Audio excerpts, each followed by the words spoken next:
Okay, Shalom Israel. Hope everybody's doing swap today. Hope everybody's Shabbat and their weekend was productive and positive and fruitful.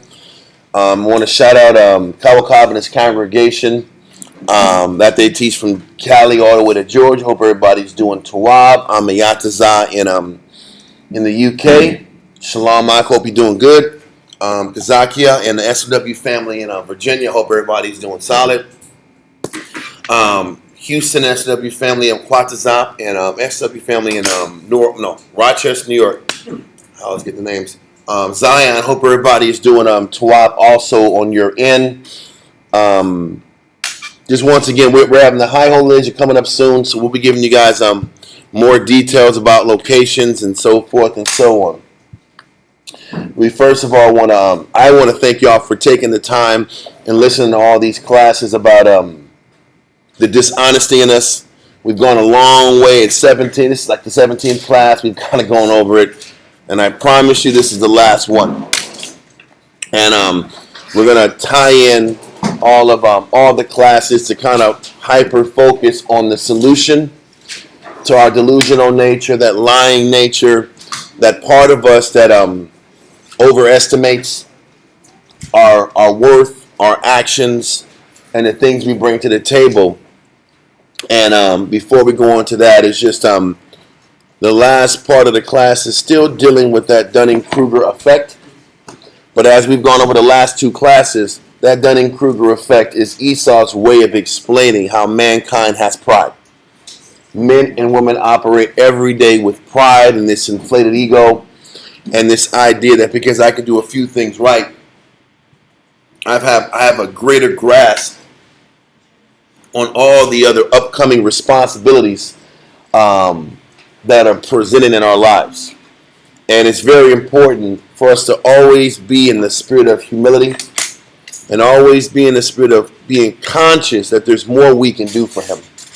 Because a lot of us get lulled in this false sense of security, telling ourselves we're maxing ourselves out, telling ourselves we're in the spirit when we're really not. So once again, I want to go into the definition of the Dunning-Kruger effect, these two paragraphs real quick before we start the class. The Dunning-Kruger effect is a cognitive bias that describes the systematic tendency of a people with low ability in a specific area to give overly positive assessments of this ability. A lot of times, overly positive. And that's my point. We say be positive every day. We teach to be positive. Yes. But when we say overly positive, there's such thing as toxic positivity. Especially when you're overly positive about what you're bringing to the table. People are overly positive on things that they obviously need to have training and tutoring and combing and guidance on. Yes. So being overly positive is an approach to take people's focus off of their weakness and put it on what they're strong at.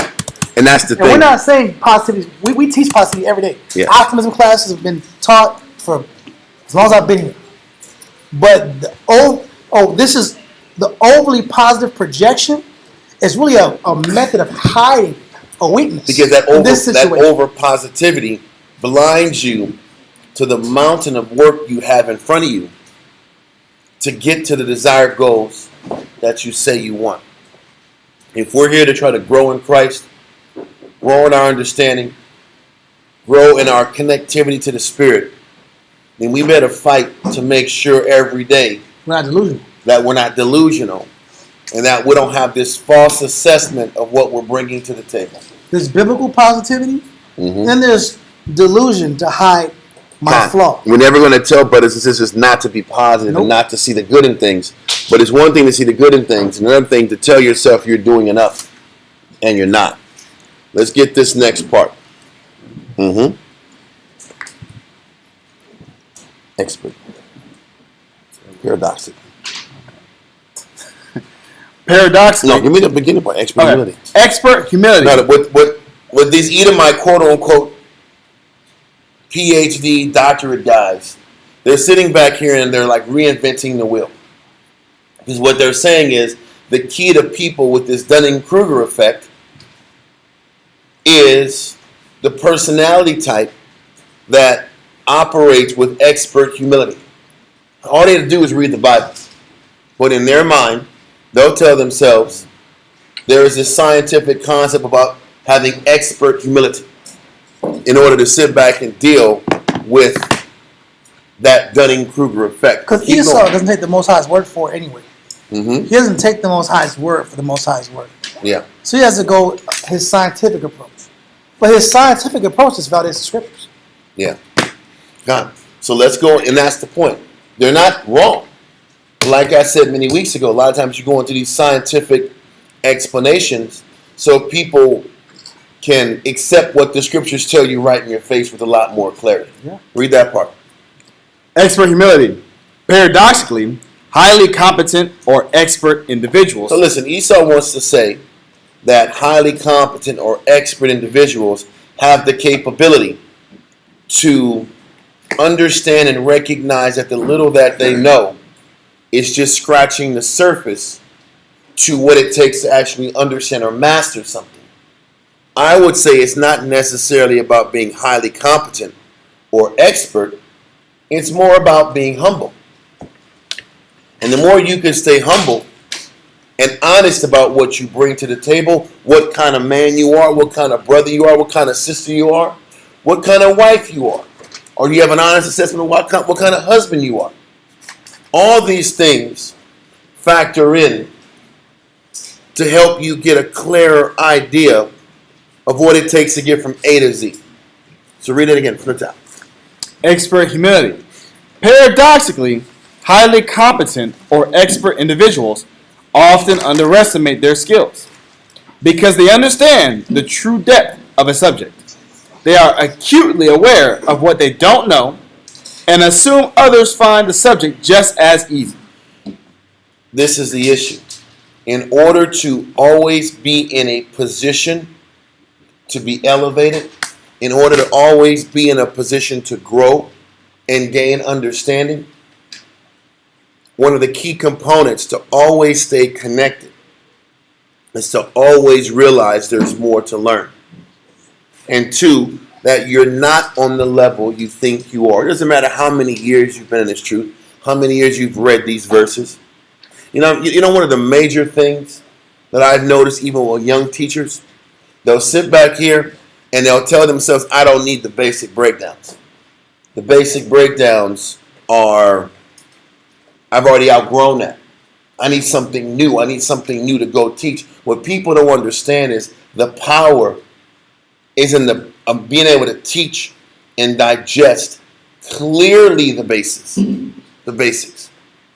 That's what people don't think. People are always trying to find the deepest and the most space-age type understanding when the power is in taking a simple concept and painting out the picture so clear that a child can understand. That is the power that comes in grasping and accepting even the most basic concepts. So if that's even the case, we overshoot our capacity and understanding to even process scriptures or do daily tasks. It's important as brothers that we don't even, and sisters, that we don't overturn our daily tasks and our daily responsibilities as if we've mastered it already, because we haven't. Now let's go into some scriptures that helps to explain this point with more clarity. Once again, we've done this whole Dunning-Kruger thing just to paint a picture that everything we tell brothers and sisters, it's really validated on multiple levels. So now we're going to go into and show an example of expert humility and the benefit that comes from being humble about yourself and your condition. Go to Judges chapter 6, verse 12 through 16. Judges chapter 6, verse 12 through 18. Judges chapter 6, verse 12. Let's do it. God. And the angel of the Lord appeared unto him. So we know we're in the book of Judges, and this is the time when the Most High starts choosing special individuals to help usher in the salvation for the nation. And we're on Gideon at this particular point. And at the time, there are nations, I think they were the Midianites. They're just raiding through all of our towns and our cities. pillaging and taking property and gold and food and our harvest at alarming rates. Read on. And the angel of the Lord appeared unto him, and said unto him, The Lord is with thee, thou mighty man of valor. So an angel of the Lord approaches Gideon and says, hey, the Most High is with you, you mighty man of war and valor. Now, we're going into this so we can understand how Gideon processed this compliment. Okay? Because it's a very good way we can process compliments.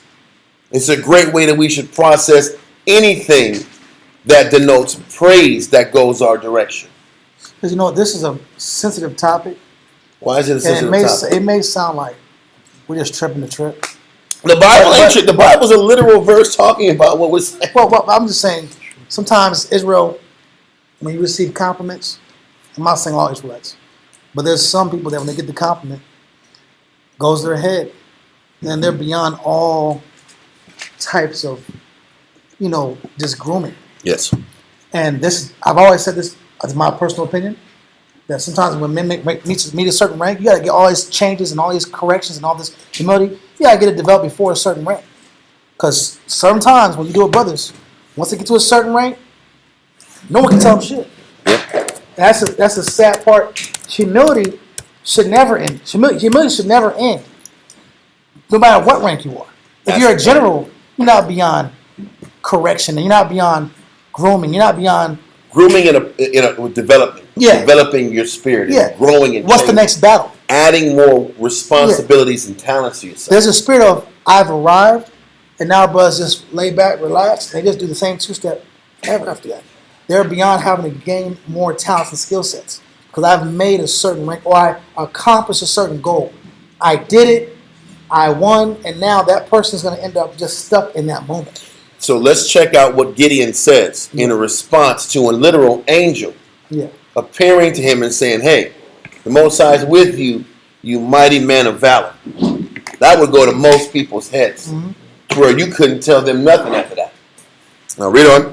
Verse 13. And Gideon said unto him, O my Lord, if the Lord be with us, why then is all this befallen us? Read on. And where be all his miracles which our fathers told us saying, did not the Lord bring us up from Egypt? But now the Lord hath forsaken us and delivered us into the hands of the Midianites. He understood that this angel is telling him how great of a person he is, and before we go into that, how the Most High is with us. And Gideon's like, man, the Most High might be with us, but we're all beaten down right now. We're all catching hell right now. So I don't want to walk around here Puffed up. telling myself that we're okay when we're obviously not. How many of us call ourselves kings? Are we really kings when we got EPT cards? How can you be a king and have an EPT card at the same damn time? Listen, I'm not trying to mess with egos and offend our people out. But we walk around here with this chip on our shoulder, even to the point where we know more than 98% of the population. Well, how come you can't control your emotions? How come you're still getting emotional? When you're sleepy, how come you can't study for more than 30 minutes? You get my point? You see that? We can sit back here and walk around with this bravado and this ego, but how we carry ourselves doesn't connect to the crap that we talk. What you gonna say? I would say it's hazy when we talk about dealing with Israel, but if you look at sports, the most successful athletes, when they're in the midst of the battle, they don't get excited. It's not hazy at all talking about it. Well, I was just saying. It's very clear. Well, some people don't accept it. That's why I say hazy. Listen. It's a hard concept to accept. Just because you wear lokes out at nighttime out doesn't mean the spirit's with you out. That's true. That's what brothers want to do. We got to wear shades out. Yeah. Anyway, listen, I'm just saying this. I'm sorry. What I'm trying to say, I'm trying to be clear from my verbalizing. I'm with you. Is when we're in sports and we're trying to win a championship, we're trying to win an endeavor, you don't get excited until you literally won and the score says you won. And it's game 7 or game 6, and you've won. Now you can celebrate. Israel celebrates a little too quickly. God. And we celebrate before we finish our actual personal spiritual battle. That's my point. And what we do is, and then what we'll say is, well, I made it to 21. Thank you. That's good. Is that not what we say? We made it to 21. Yeah. Everything else is cake from now. No, that's not true. Yeah. It just lets you know how far behind you were and how you process things. There's a whole world ahead of you and way more things you got to fix. It's no different. But you see how our conditioning and how we process things is so behind? So we operate, we're on a level when we're just scratching the surface of the responsibilities we have waiting for us. I think our pride is an element of comfort because, for instance, in the sales arena, those who do sales in Israel, a brother will make 200 by 2 o'clock or 300 by 3 o'clock. And the rest of the day, no sales. Well, it's 3 o'clock, $300 on the board. The camp needs more money than that to function. Sit how it pops up. What's the in total? $321. So you made $300 at 3 o'clock, but from 3 to 7 you finished with $21. Yep. What happened? What was that process? That's the process of celebrating. The process. I did enough. I celebrated. I did enough, and my pride allowed me to get comfortable. And now the Most High stopped blessing my production. God. But in order to break that and neutralize that pride in us, Yeah. we have to always be able to see things as they are. Listen, the Most High is with us. I believe that all the way. Yeah. But just because the Most High is with us does not mean we're out of the woods and we are in our power. And if I'm not in my power, why am I acting like I'm in my power? Why don't I maintain enough humility so that the Most High, whatever the Most High has plans for me to do, He can actually take me to the next level so I can grow. And literally, This is where we're disconnected. What we want to do is hang our hat on what we did 10 years ago, what we did 15 years ago, and you can't tell me nothing because of what I experienced 15 years ago. You see how immature and young-minded we are, whether we're old or young? Because we lose the capability to be in a mental and spiritual position to be molded for greater things. Gideon was like, he's hearing the compliment. The Most High is with you. You're a mighty man of valor. The thought would be, okay, Dan, the Most High is with me. Let me embrace the message and continue to move forward to learn. Yes. That's how you're supposed to do. And Gideon hit it right on the head when he said, you know what? The Most High still has us in a very low, impoverished position. So the Most High is with me, but I'm not going to act like we're out of the woods. So I have a lot of work to do. The nation has a lot of work to do. I mean, look at a good example. My example, the black, quote unquote, the black nation, right? What black nation? The black nation. How about that? The black nation. Listen, even the idea of being a general, like in the ranking system, Yeah, what are we generals of? There's no army. We don't have a military.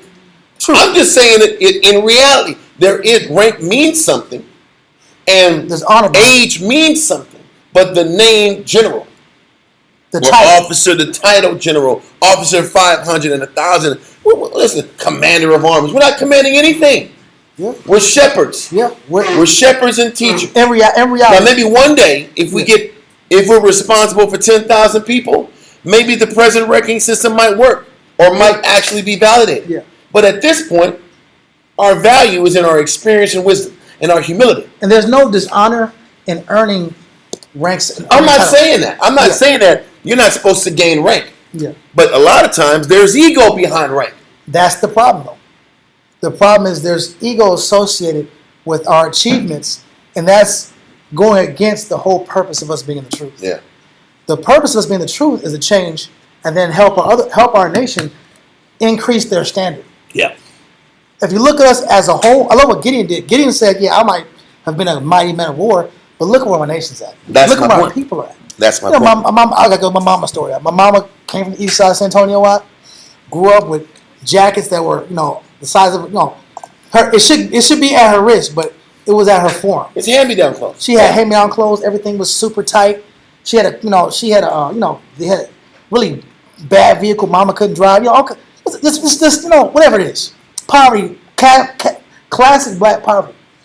And the issue was, she didn't get her degree, leaving the hood, Yep. succeeding, and a lot of people left the hood and succeeded and did well. But there was always this guilt, man, I left my people behind. I know there's a lot of people, my other family members could never learn how to drive. Did the crack cocaine. Had a lot of issues going on, in and out of jail, committing suicide. You succeed personally, but if you have a true heart, you're considering, what about everybody around me that I'm connected to?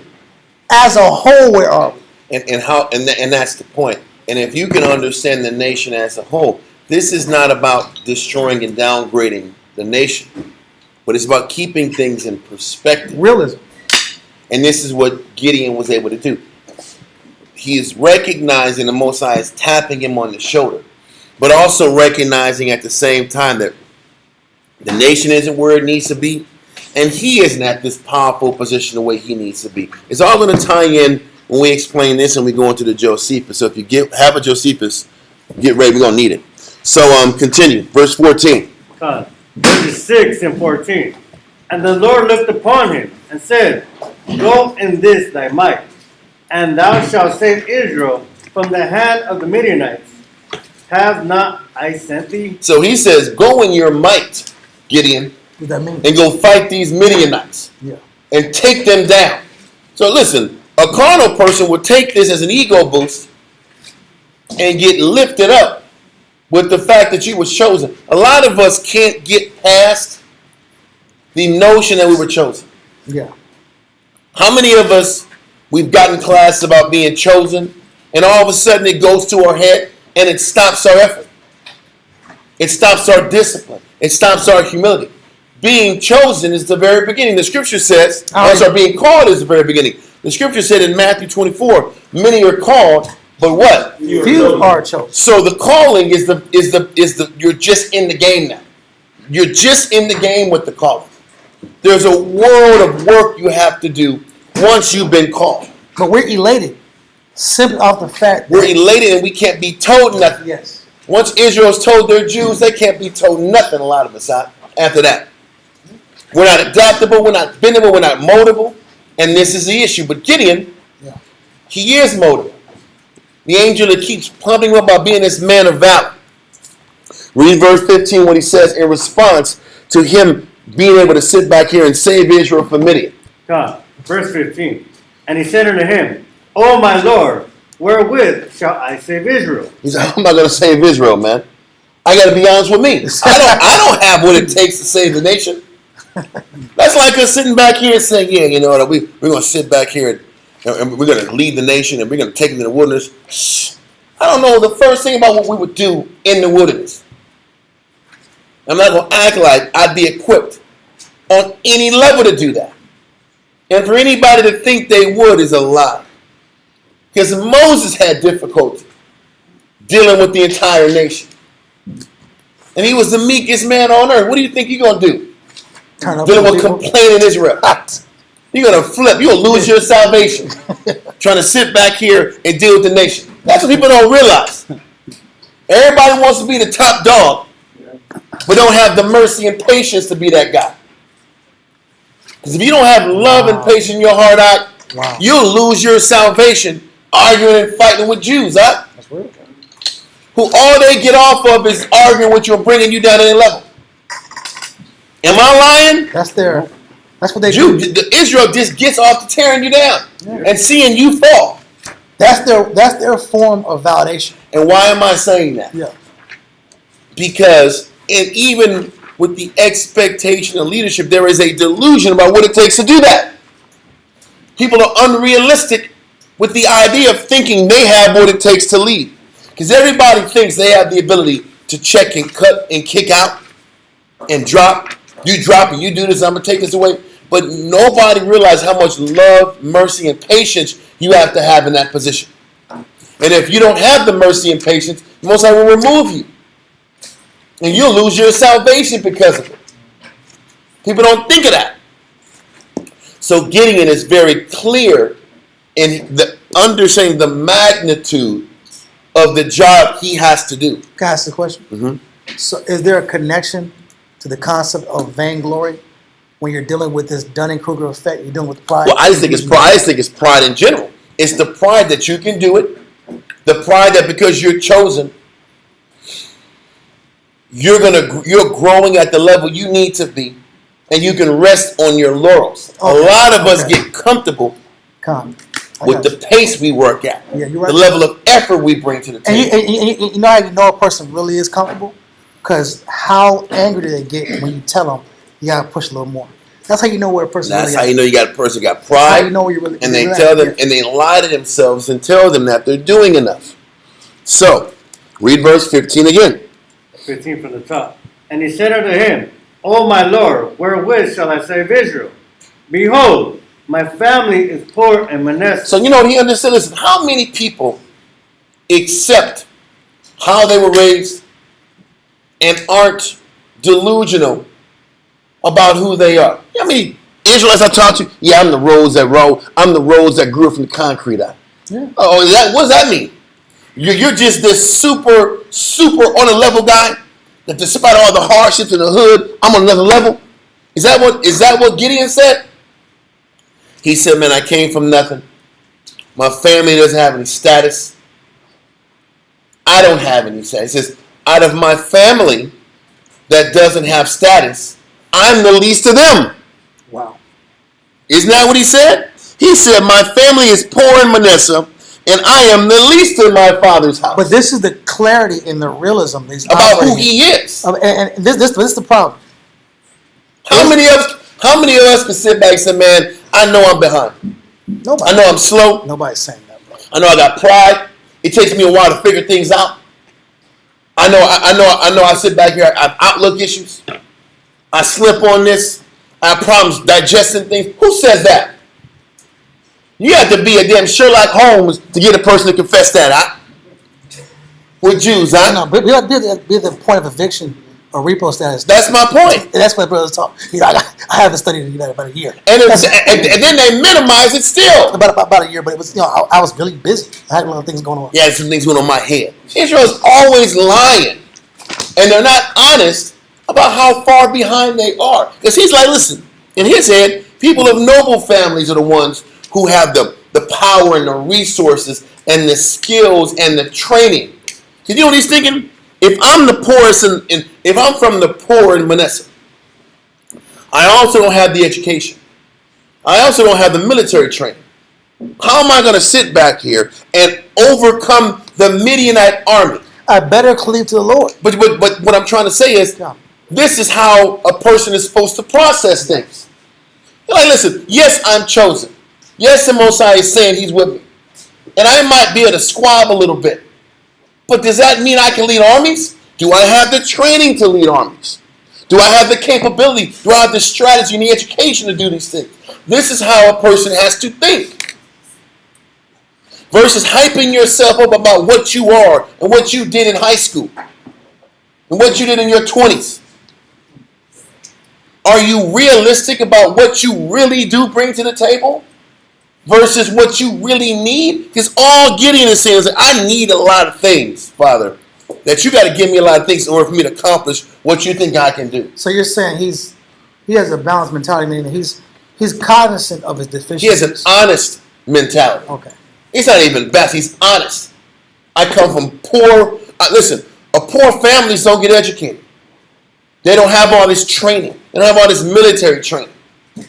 And he's understanding for the scale that the Most High wants from me. Do I have the capacity to manage the scale? Listen, do I have the family status to convince Manasseh to follow me? There's a lot of things. And this isn't fear.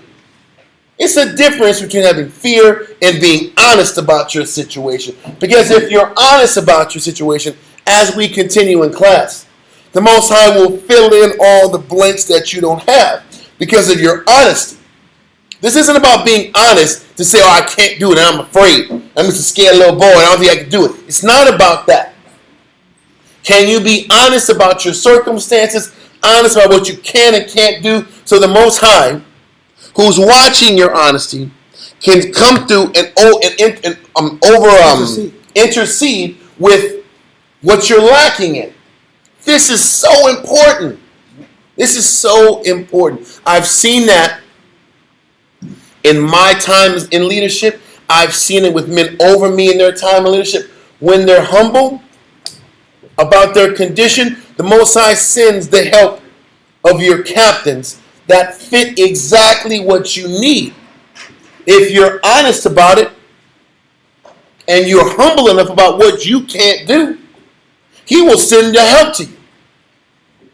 But it is all based upon the Most High coming through for us.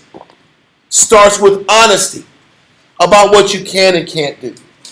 And Gideon is a perfect example of the honesty needed to even begin the upward trajectory. Read verse 15 again. Judges 6 and 15. And he said unto him, O my Lord, wherewith shall I save Israel? How am I going to save this nation? Read on. Behold, my family is poor in Manasseh. I come from poor socioeconomic conditions, which means I lack the education. I lack the family name to where the people can follow me. They're not going to respect me. Why are they going to follow me? Who am I? I'm not anything important. Read on. And I am the least in my father's house. And even in my father's house, I'm the least of the sons. I have less ability than my older brother and my middle brother and whatever brothers I have. I don't even have what they have. And that's not a person who's weak-minded. That's not a fearful person. That's an honest person. Can a person be honest and self-aware and still be strong? Not in this world. Not in this world. In this world, you cap and you lie and you talk crap and you fake it till you make it. That's what this world teaches you. When in actuality, if you're honest about what you can and can't do, that's the beginning of your training. Because what does the Most High do when He hears this? Did you think when the Most High hears Gideon's response that he's taken aback, like this guy ain't ready, this guy don't have what it takes? What is the Most High's response to Gideon's humility? Read verse 16. And the Lord said unto him, Surely I will be with thee. He said, surely I'm going to be with this person. Especially him. Because he's honest. He gives a clear assessment of who he is. He's honest about who he is and what his capability is. So when I elevate him, he's going to know it was me and it wasn't him. Christ gets the glory. That's the point.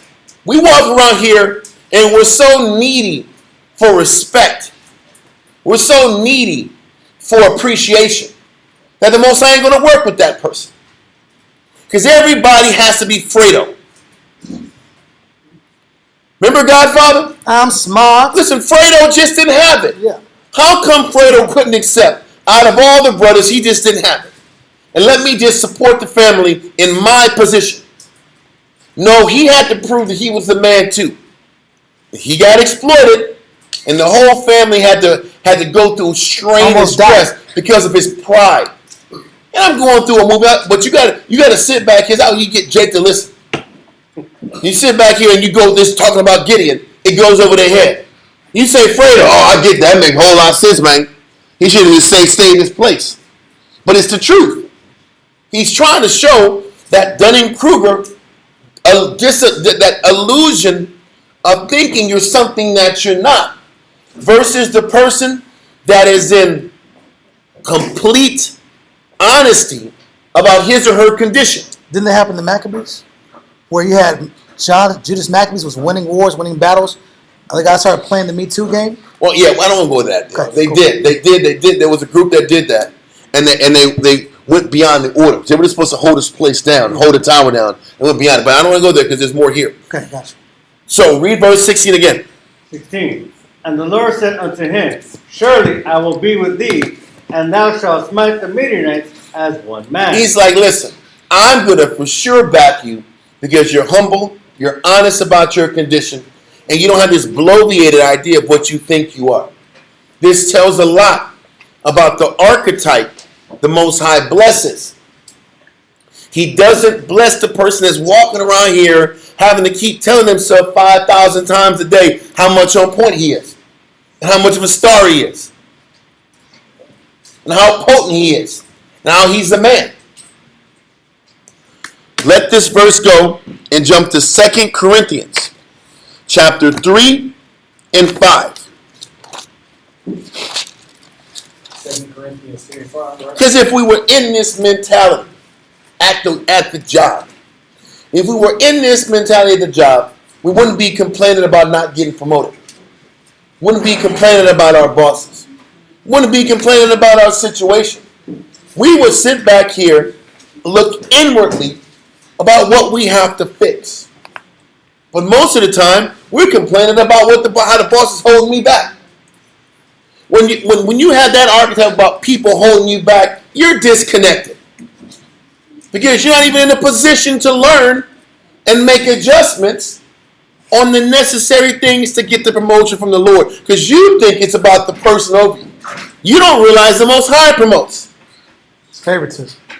Oh, yeah, it's a fix. The fix is in. Brothers got it in for me. The fix is in. Brothers got it in for me. They got it out for me. My boss got it out for me. All that carnal thinking, because you're not really in line with the reality of how the Most High is dealing with you. So give me 2 Corinthians 3 and 5. Come. 2 Corinthians chapter 3 and verse 5 reads, Cry, give me sufficient in 1828. Read on. Not that we are sufficient of ourselves to think anything as of ourselves. Listen, we're not sufficient of ourselves to think anything of ourselves. This is so important. You have sufficient, Kariah. Yes, sir. Read that. Sufficient. 1828 was the dictionary. It says, enough. We're not enough for ourselves. Nothing that we do is enough. He said, we're not sufficient for ourselves. If I am not sufficient for myself, what does that mean? I'm lacking. Then why do I walk around here making decisions as if I'm not lacking? Because I don't hear when I counsel brothers and sisters. The first thing that comes out of their mouth is not how they're lacking. We talk about how we're being wrong, how things aren't fair, how the Most High gave this person this and not me. Am I lying? But this verse is telling you we are not sufficient of ourselves to think anything of ourselves. What have we done that's so damn special that nobody else does?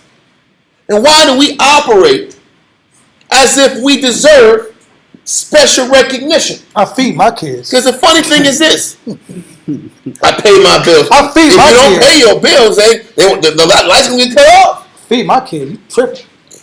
But you see how we've lowered the bar? Yeah. And then when we lower the bar and then we cross it, you can't tell us nothing. That's how we do.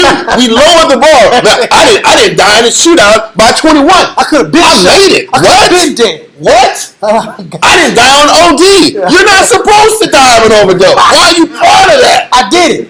I didn't OD. That's crazy. I did it. That's crazy. I won. I survived them streets. You were supposed to survive. Why you out in the streets past 10 anyway? To risk your life in the streets. It's getting late, brother. Get home. Street license. That's crazy. That's crazy. You see how you ever like Tell me why you ever like play like limbo? Yeah. Like if you put the limbo ball right at your neck, you ain't doing nothing, huh? You sit back and do this. And then ask you, I get it. You just went under here, right? You just did this. That's nothing. But we'll walk around here, do very minimal things, and then get mad that things don't work out that we want to work out. This is the truth. Because we think of ourselves more than we ought to think of ourselves. Read that verse again. Come. 2 Corinthians chapter 3 and verse 5 reads, not that we are sufficient of ourselves to think. Oh man, you a hater. We're talking not down. What we're talking bad. Oh, you a hater, man. You talking down. We're not sufficient enough. What's God say? What does that mean? We have a bunch of holes in our character. Reports. We have a bunch of holes in our conduct. We have too many holes to be walking around here thinking that we are sufficient enough in ourselves to roll and operate without looking inward and examining ourselves. And this is what Gideon was doing. He knew he wasn't sufficient enough to overcome the Midianite army that the entire region was afraid of. And he knew it. And if you know you're not capable of doing something, now the Most High can work with you. Yeah. Now he can work with you when you realize you ain't nothing. And can Israelites realize they're nothing and then keep the gun in their closet? What does that mean? What that means is, a lot of times Israel don't want to realize where they're really at and not want to harm themselves and not want to hate themselves. Oh, I get that. Self-loathing. Because that's what happens. Yeah. Instead of us thinking about how behind we are, that's another a setback for a major comeback. Why's it got to be all this jive conversation now? This is a minor setback for a major comeback, you dig? Like, what kind of craziness is this? Why do we have to keep talking these lies? Why don't we own up to what we're not mentally collapse behind it, so we can go to work and get built up properly? But what we do is, instead of thinking about how behind we are, we'll just blow it off and keep moving forward and keep making the same mistakes over and over and over again. But the Most High can't work with you unless you are honest enough about what you're not. So you're saying the Dunning-Kruger effect, or being inflated with pride, or Yes. not being realistic about my circumstances. Yep. Because there's different reasons we inflate ourselves with pride. To hide ourselves from self-loathing. We're trying to point people that you're just a villain. What we're saying is that the consequence of being filled with this arrogant nature and not being realistic is that you're going to have to keep making the same mistakes over and over again. And you're not going to grow. If you're honest, I hit the same wall. If you're honest, then the Most High can start working with you. Yeah, okay. Everybody wants the Lord to bless them. Yeah. Everybody's praying and praying and praying and crying and crying and crying and praying, but there's no honesty behind the prayers and the cries. This is why we keep failing. Read verse 5 again. Come, not that we are sufficient of ourselves to think anything as of ourselves. It's never about us. And we're always lacking. The only thing that makes us sufficient is who? We don't. But our sufficiency is of the Most High. Our sufficiency is of the Most High. Cleaving to Him. Adjusting and adapting in the fruits of the Spirit and eliminating the lust of the flesh is how we become sufficient or good enough to the Lord. But we're not honest about how detached we are from the Most High to get the Spirit the right assessment of yourself, to even present yourself to the Most High, acknowledging what you're not. At least this brother, Gideon, was honest about where he was at, and even his standing in his family's side. He wasn't even close to being the top guy in the household. And he knew it. And because he knew it, he says, that's the guy. Because he knows he's not the top guy. That's how the Most High knows who the guy is. When they can at least understand where they're at. That's such an important thing. And Josephus is going to explain it more. So let's go to Josephus, book 5, chapter 6, paragraph 2 and 3. Book 5, chapter 6, paragraph 2 and 3. Book 5, chapter 6, paragraph 2 and 3.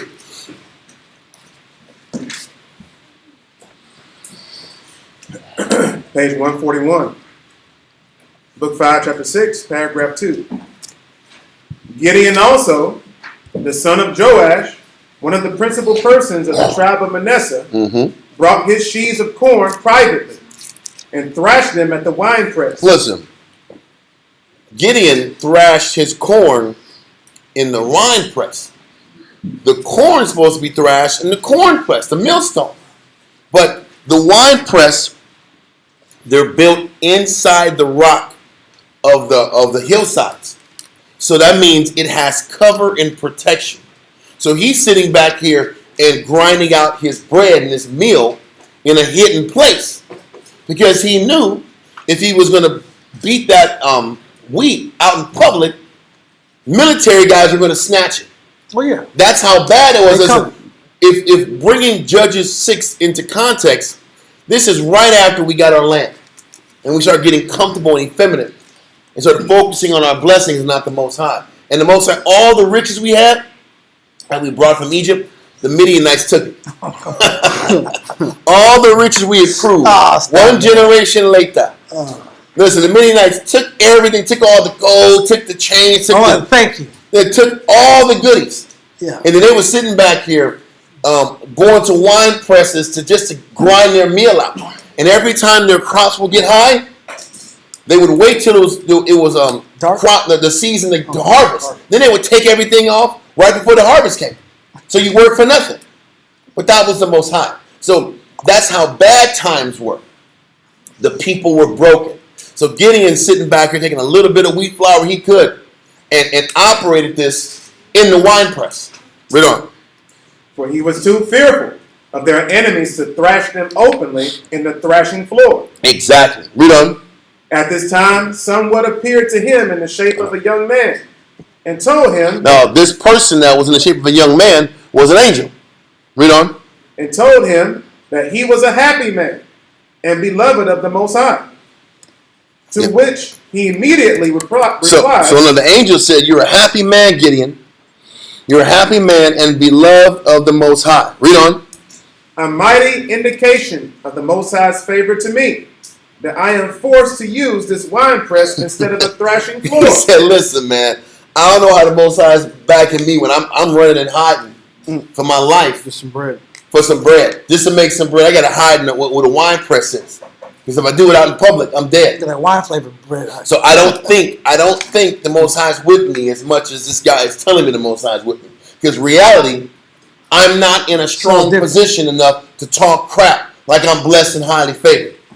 Why are we here saying we're blessed and highly favored when we ain't? Why we talk this crazy talk, this black slave talk? I'm blessed and highly favored, is you? You're in hell because you and all of our ancestors were wicked. That's what it is. And we're working our way to do enough good works for the Lord to honor the little things that we do. Because honestly, our righteousness is like what? We don't rehearse these things. And then we start walking around here talking ourselves and convincing ourselves that we're something that we're not. Gideon didn't do that. Read on. Line 214. But the appearance. And people will say, oh, Gideon's extreme. He's keeping it too real. Just like they said to us. When honesty about where you are is the beginning of you getting built up. Read on. But the appearance exhorted him to be of good courage and to make an attempt for the recovery of their liberty. But the angel tried to sit back here and build his spirits up to give him the confidence that he can lead the nation to liberty. Read on.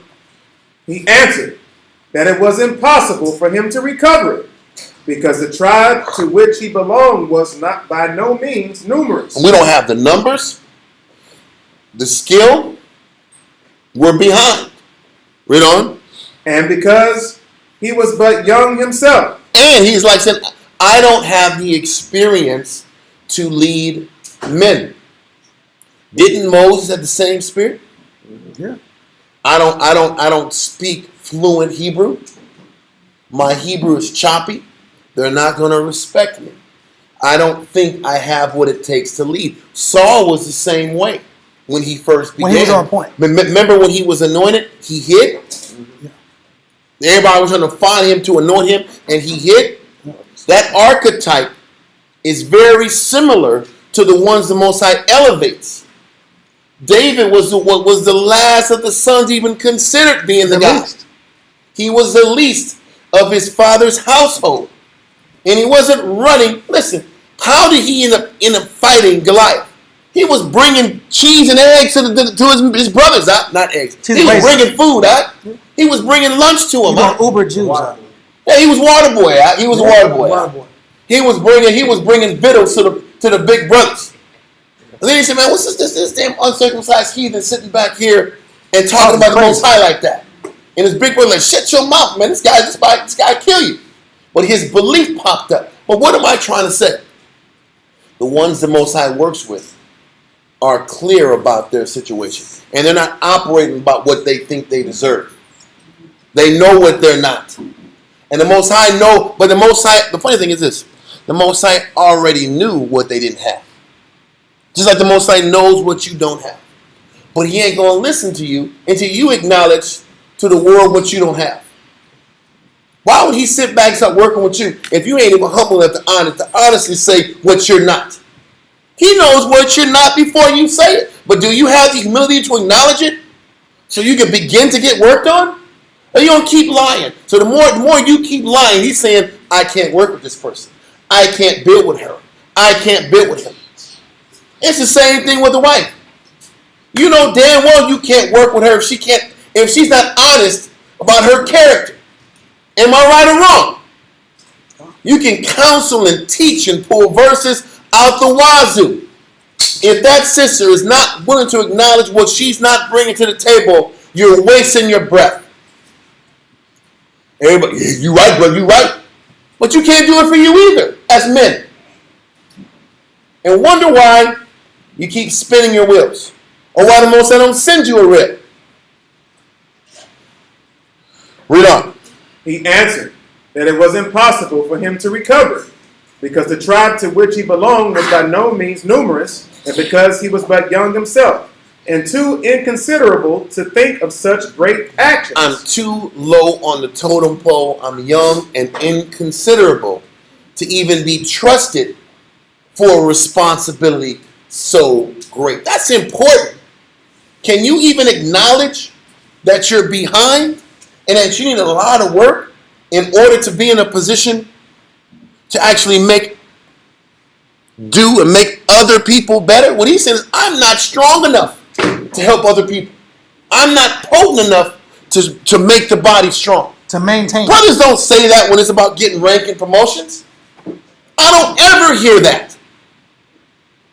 Because there's no real humility in the process. Brothers just want to sit back here and get rank, get position to boss people around, and get out of their circumstance. And that's why the Most High keeps you in those situations and those circumstances, because there's no true honesty and humility about you. Read on. But the other promised him that the Most High would supply what he was defective in. But you know what? The Most High will supply what you're defective in if you're honest about what you're defective in. If you're real with him. But you're not honest about what you're defective in, so why would he help you? You see that?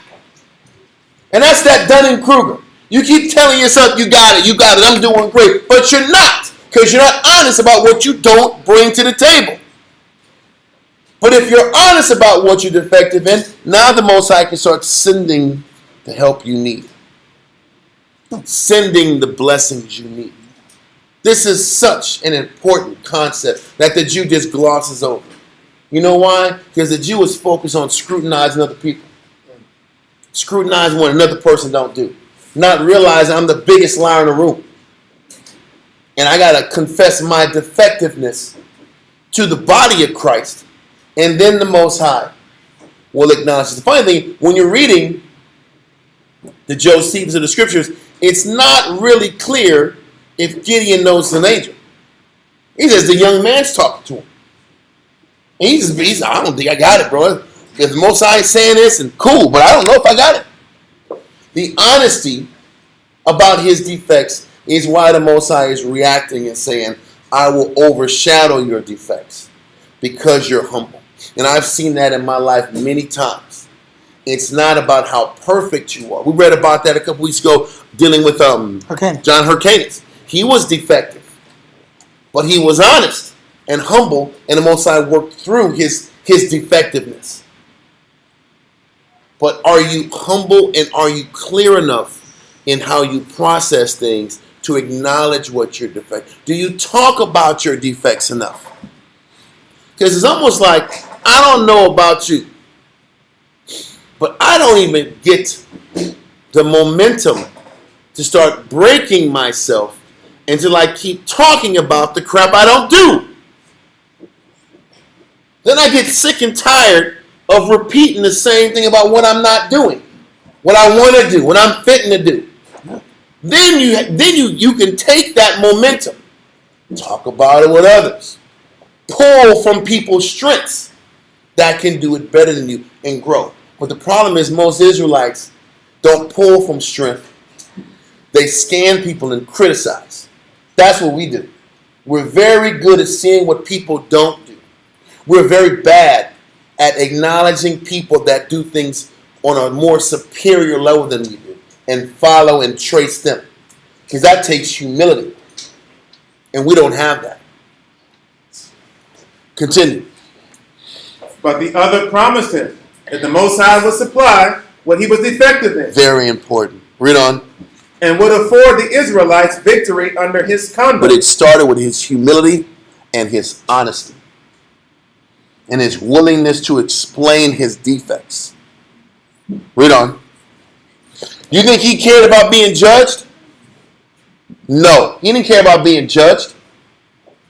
Because what was more important than being judged was making sure that all of his defects were thrown out there in the atmosphere before he got thrown into this situation. Because I wouldn't want to be thrust in a circumstance that exposes all of my issues unless I bring them out and get the help in my defects. Not a novice, lest being lifted up with pride, he fall into the condemnation of the devil. It's a shame to Bible sit says back here and not have what it takes before you jump to an endeavor. You better disclose your weakness so you don't fall flat in your face. Yeah. Read on. Paragraph 3. Now, therefore, as Gideon was relating this to some young men, they believed him. So, you know what? For some reason, he told some of his peers and people what the Most High called him to do. Read on. And they believed him. They were ready to back him. And this movement took momentum on. Read on. They believed him. And immediately, there was an army of 10,000 men got ready for fighting. So that was phenomenal. So everything the Most High told Gideon, it was starting to unfold. People are going to follow you. You're going to lead the army. So now you got numbers. Or at least you're starting to get a 10,000 man militia. Read on. But the Most High stood by Gideon in his sleep and told him that mankind were too fond of themselves. Now remember we read this Saturday that the Most High talks to us at night and delivers that message to us at night when we're sleeping. But the Most High said men got too much pride. If men were too fond of themselves then, how much more now? Fond, showing excessive flattery. Yeah, that's Dunning-Kruger. You're showing excessive flattery. Find the font on your end. Excessive flattery. That means you're giving yourself too much damn credit. You flatter yourself. We just read in 2 Corinthians 3 and 5 that we got to stop giving ourselves credit.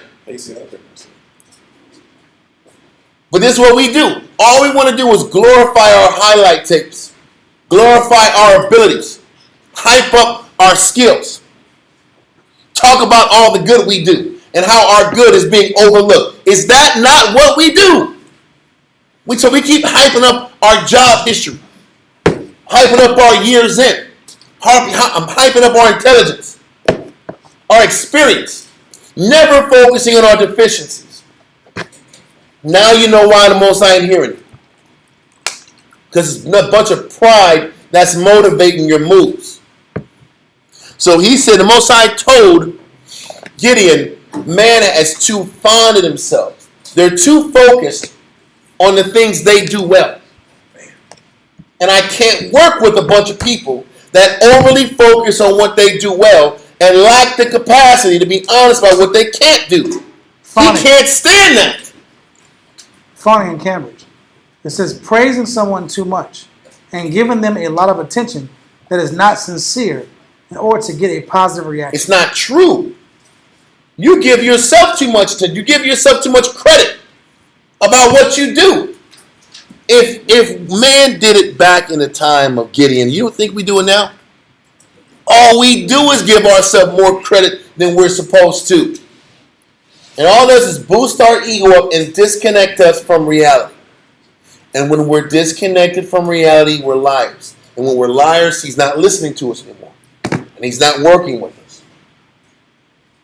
Continue. But the Most High stood by Gideon in his sleep and told him that mankind were too fond of themselves. And because they're too fond of themselves, cry. What's your definition of fond? Fine. 1828, what's the dictionary? It says to play the fool. That's even better. Right? You play the fool by giving yourself way too much credit than you deserve. You're a fool when you're delusional about who you really are. That hits. That hits. Read on. Fine. It says diminished or impaired mental powers. God. And you know, the crazy thing is, he lets you know when you're disconnected from reality, you're impaired. Your mental powers are really impaired. But your mental powers are impaired because of your pride. Because of your ego.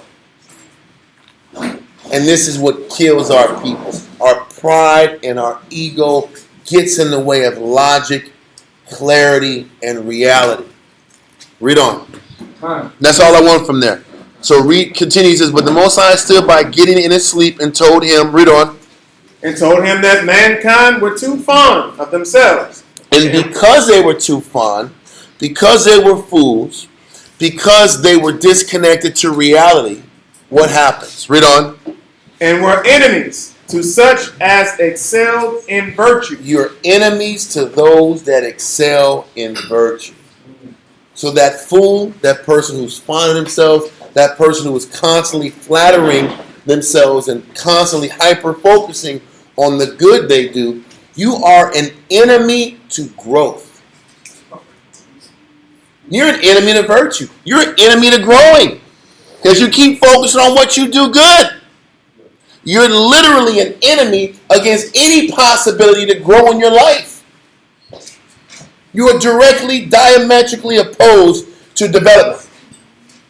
Because of the delusion. Because of the lies you tell yourself. Because of the flattery, the over-flattery you give yourself. You kill and cut off any opportunity to gain any virtues. And we are in the business of adding virtues to ourselves, no? This is the job that we do. Our job is to add virtues.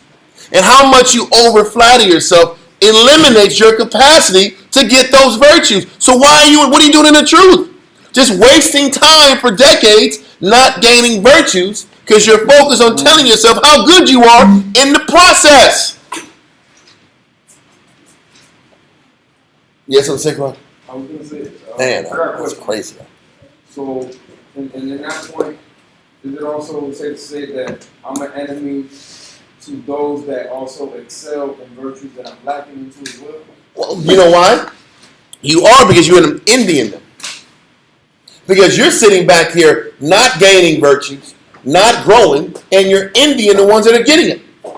That's what happens. Listen, the people that choose to be honest and choose to operate the spirit of vulnerability And humility. and clarify where their issues are and where they're porous at, then the Most High works with them based off their ability to show that they're Swiss cheese in these arenas. And I need to be filled with the Spirit. The Swiss cheese. That's the truth. And when the Most High shows, or when a person shows that they have gaps in their development, and the Lord fills their gaps, then you look at them 6 months to a year to 2 years later, and they're a different person, and they're a different caliber.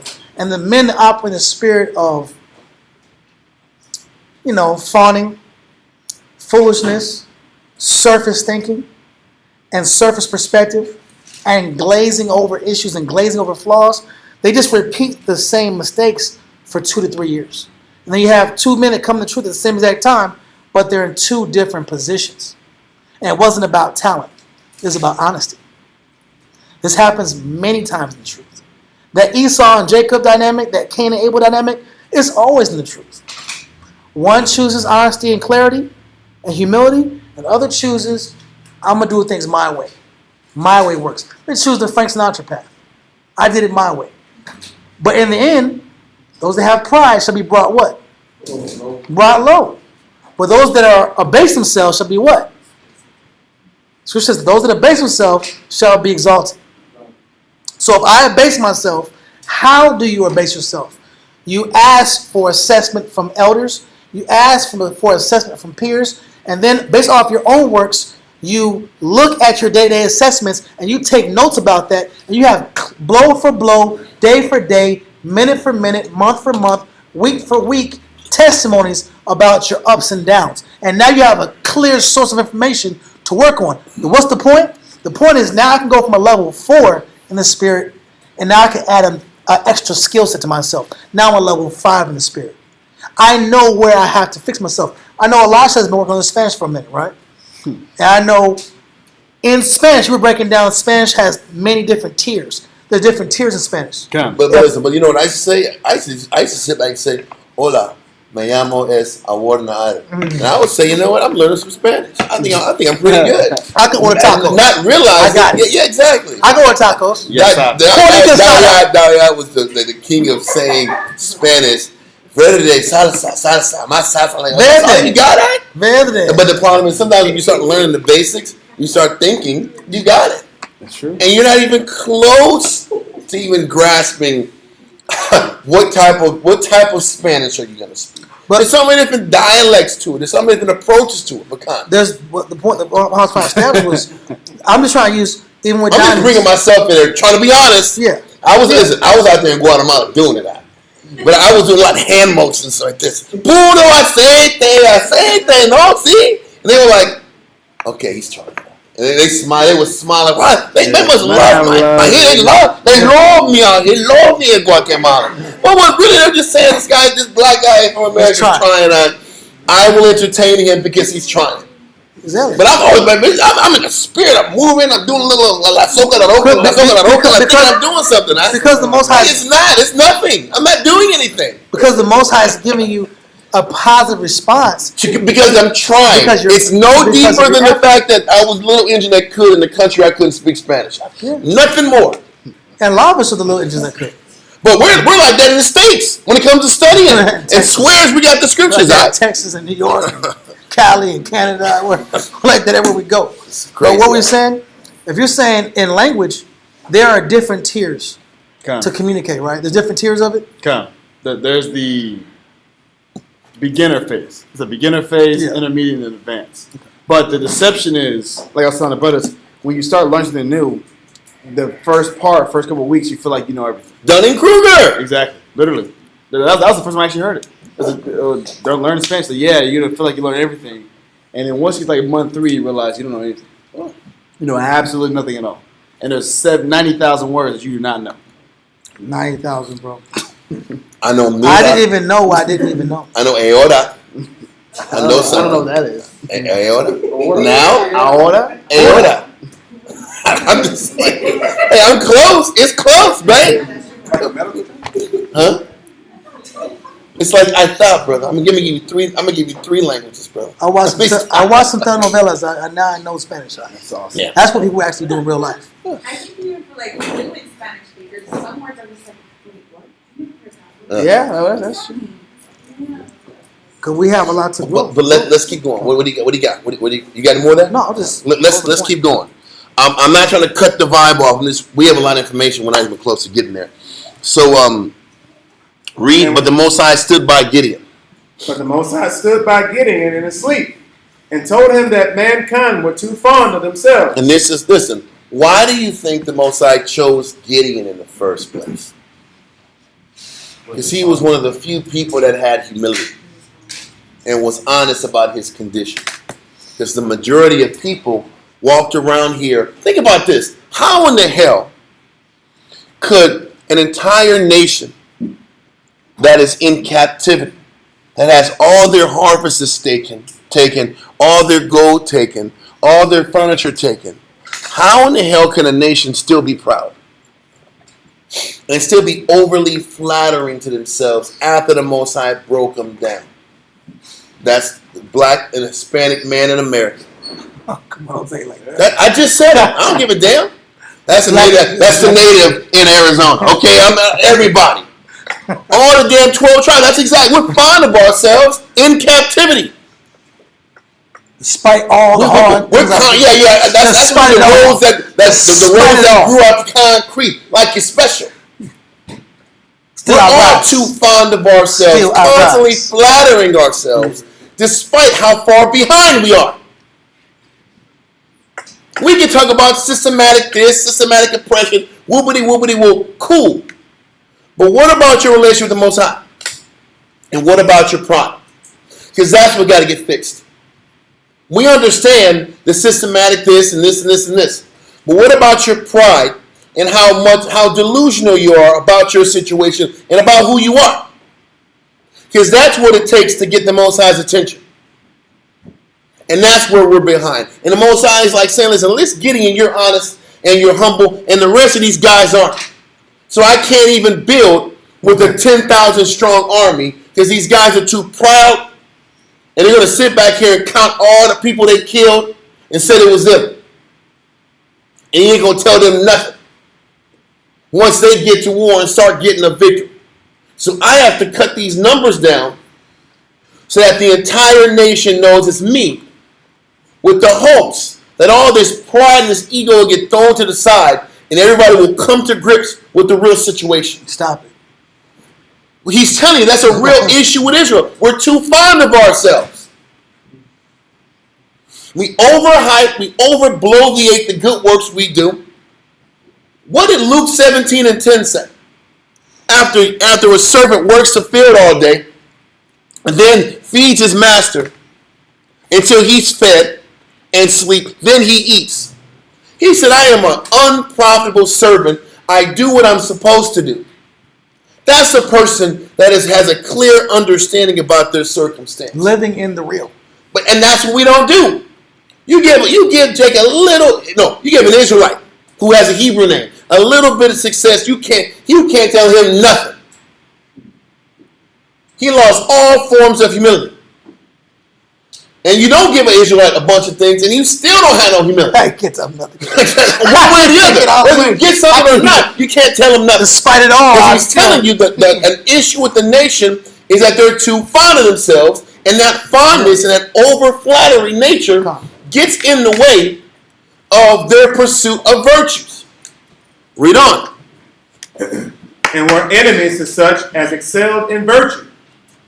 Now that they might not pass the Most High over, but ascribe the victory to him, and might not fancy it obtained by their own power. This is how the Most High deals with each and every one of us.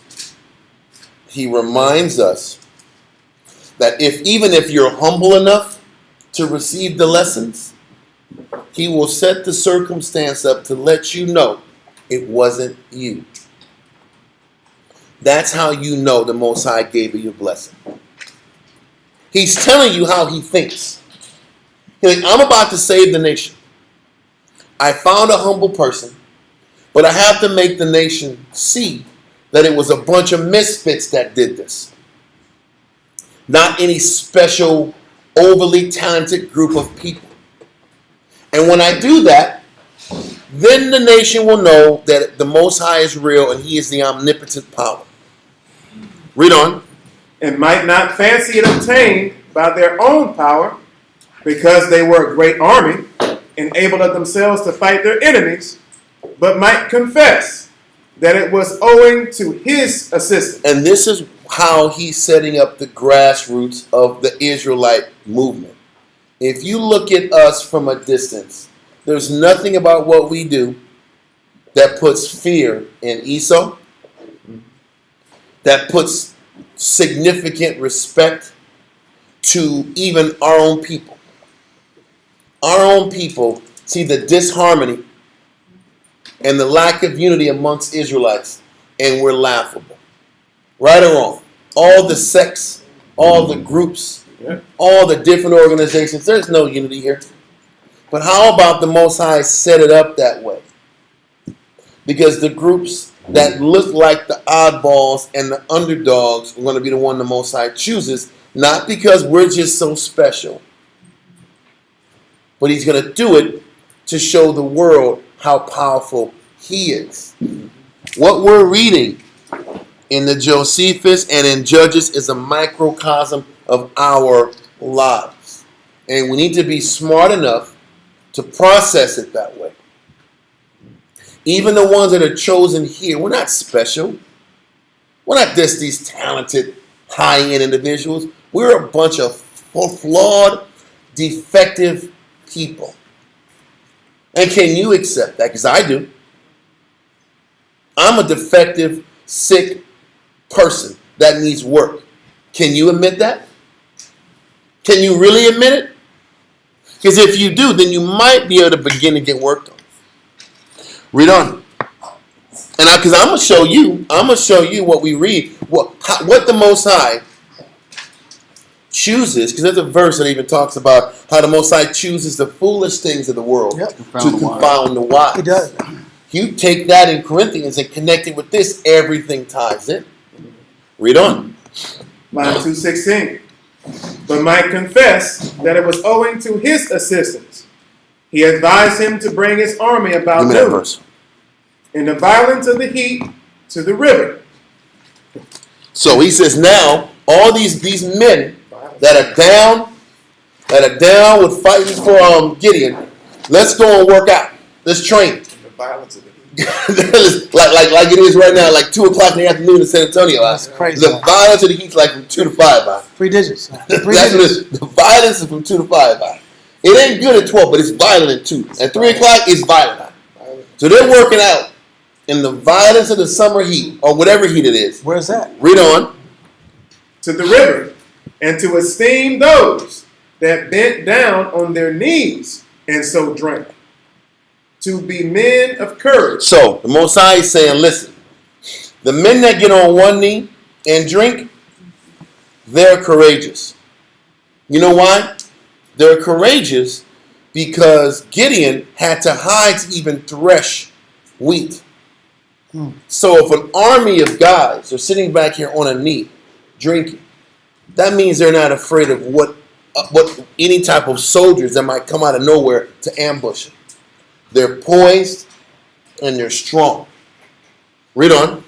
But for all those that drank tumultuously. Tumultuously means disorderly, chaotic, frantic, Right.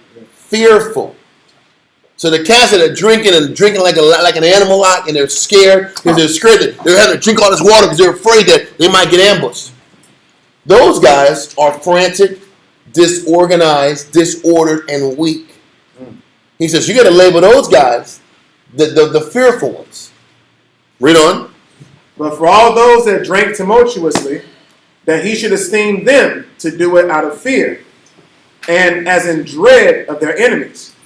And when Gideon had done as the Most High had suggested to him, there were found 300 men that took water with their hands tumultuously. So there was 300 guys that were fearful and doubtful.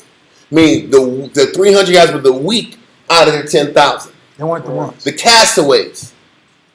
Just like you. Just like me. I'm going to say it again.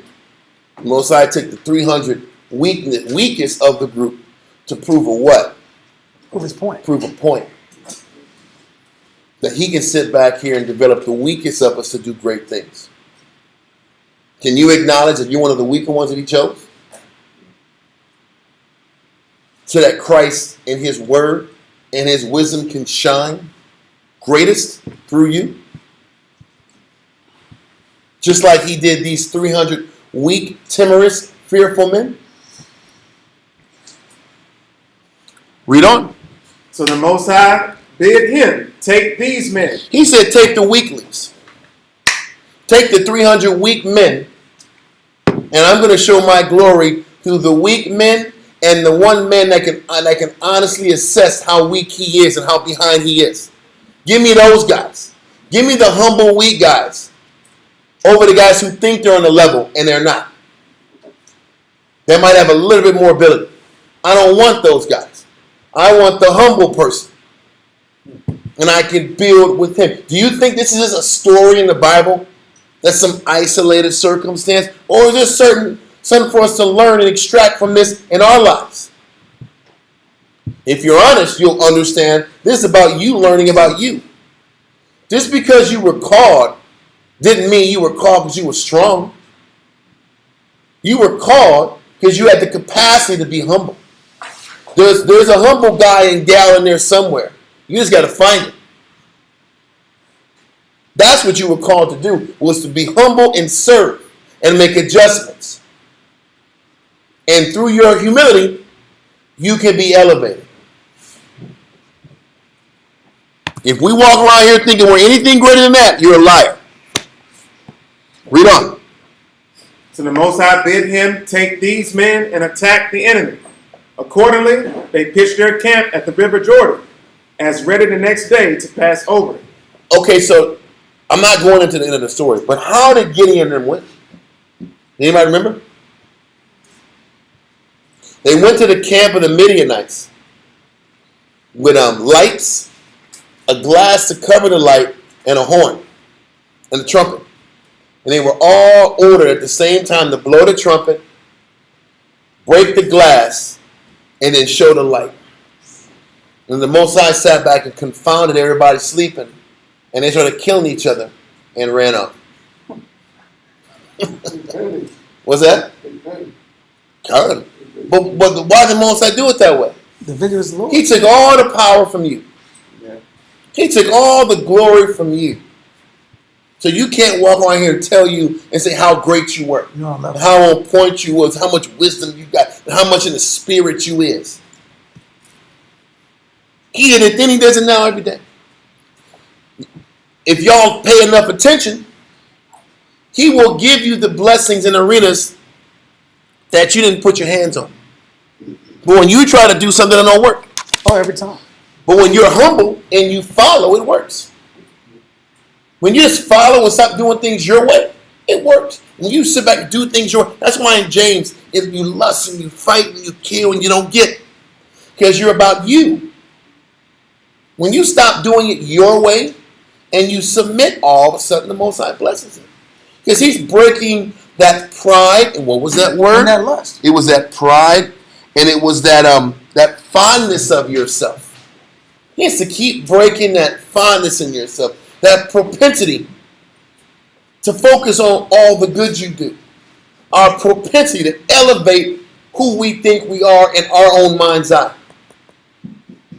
So what he'll do, he'll bless you, but he'll set you up in a snare where you know it wasn't you.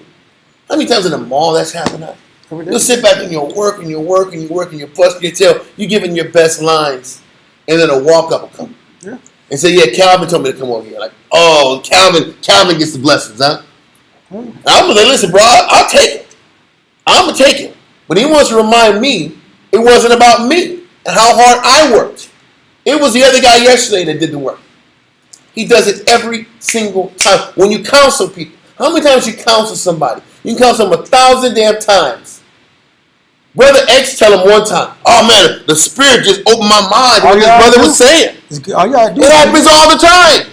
It happens to your rib. I was in counsel and I heard this from this brother. It blew my mind. I'm like, so my wisdom is chopped liver? I don't make no sense. If I say it, it's chava, chava, chava. But if somebody on another day says it's the Spirit. It makes so much Am I the only person who's experienced this before? No, I know it ain't. And that's how the Most High breaks your pride. Because who the hell are you? Nobody. And he wants to remind you you're nobody. Because if he can remind you you're nobody, you can keep being somebody. There you go. That's You what gotta I'm talking about. you gotta rhyme it like I'm that. waiting for that. Maybe somebody will remember it if you say it that way. Missing, if you rhyme it. It's the honest truth. It's the truth. But maybe you should start picking up on the patterns. Because the Most High constantly gives you patterns. When you make it about you, he don't honor it. When you listen and you follow, Then it opens up. Because he's trying to remove pride from your ego. Because there's too much of it. You're making too much of your abilities. Okay, let that go. And go to James 4 and 6.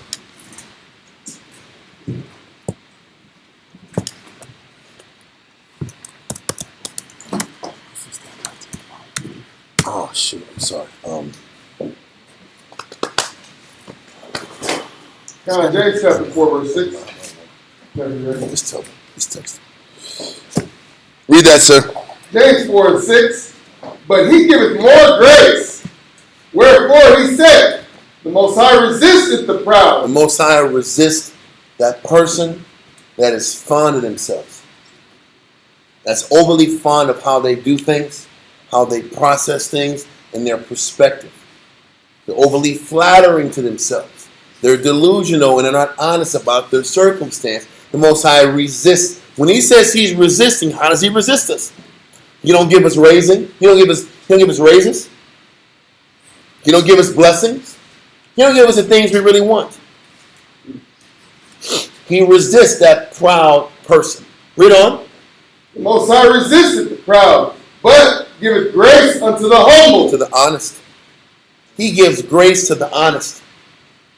The door didn't even start to open for Gideon until he acknowledged. The funny thing was this. The Most High knew what was in Gideon. And then when the angel approached him, he doubled down and proved everything the Most High knew that was in him to be true. Gideon knew, and this just wasn't premeditated. Gideon just said what was on his heart. And it confirmed why the Most High was going to work with him.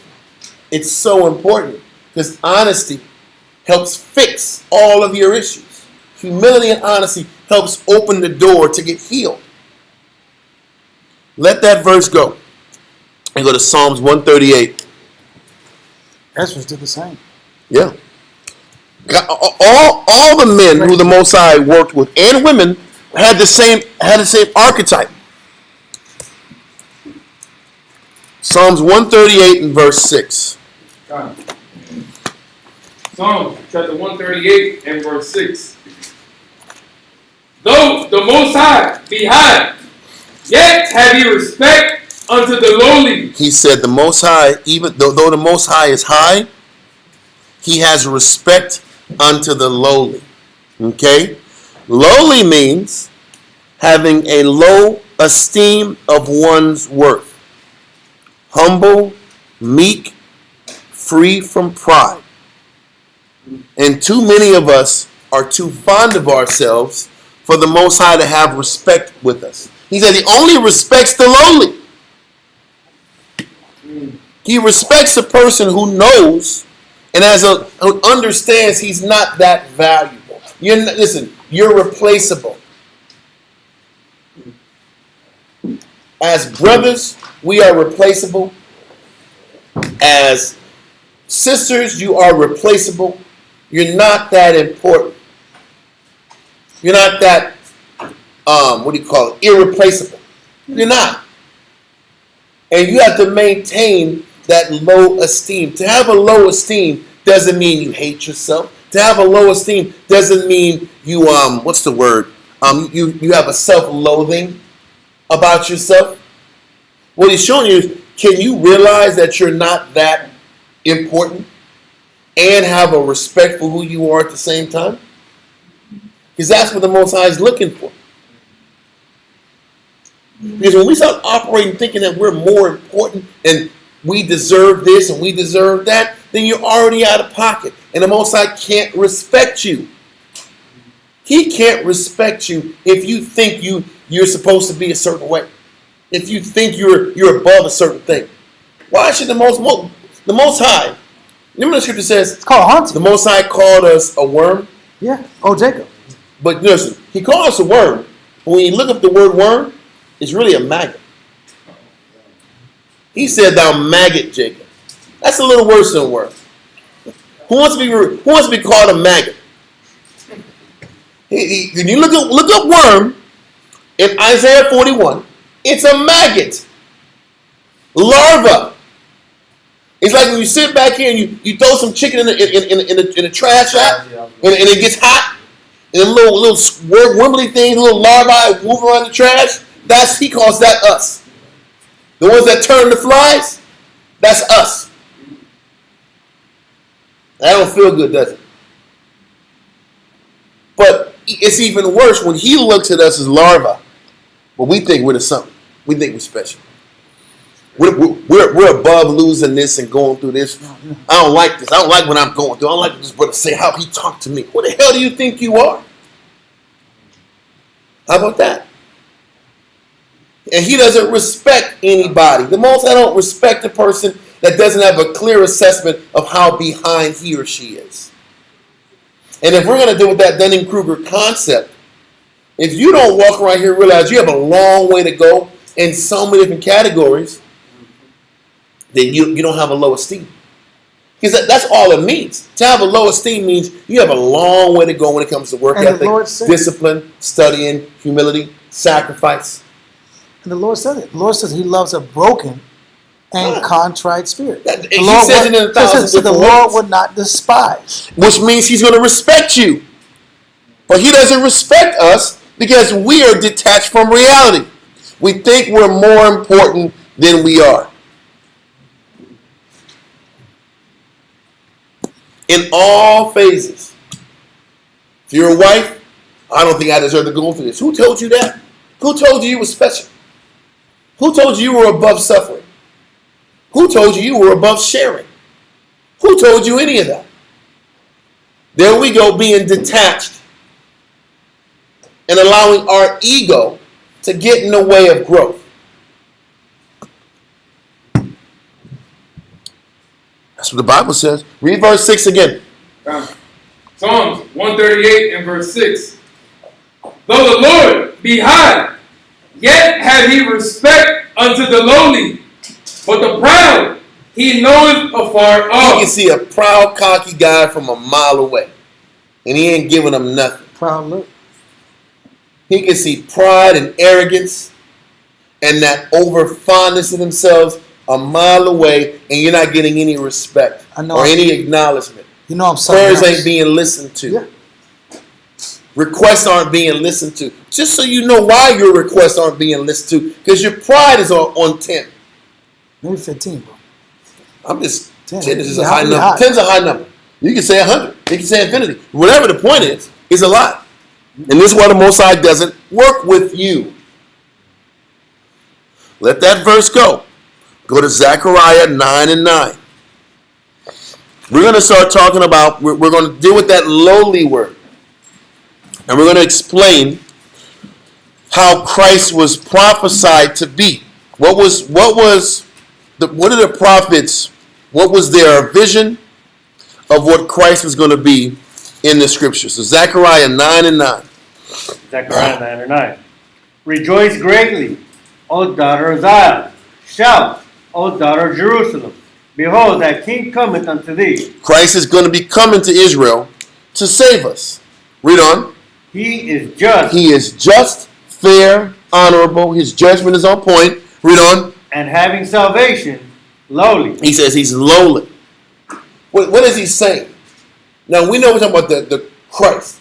But you really can't judge properly if you're overly fond of yourself.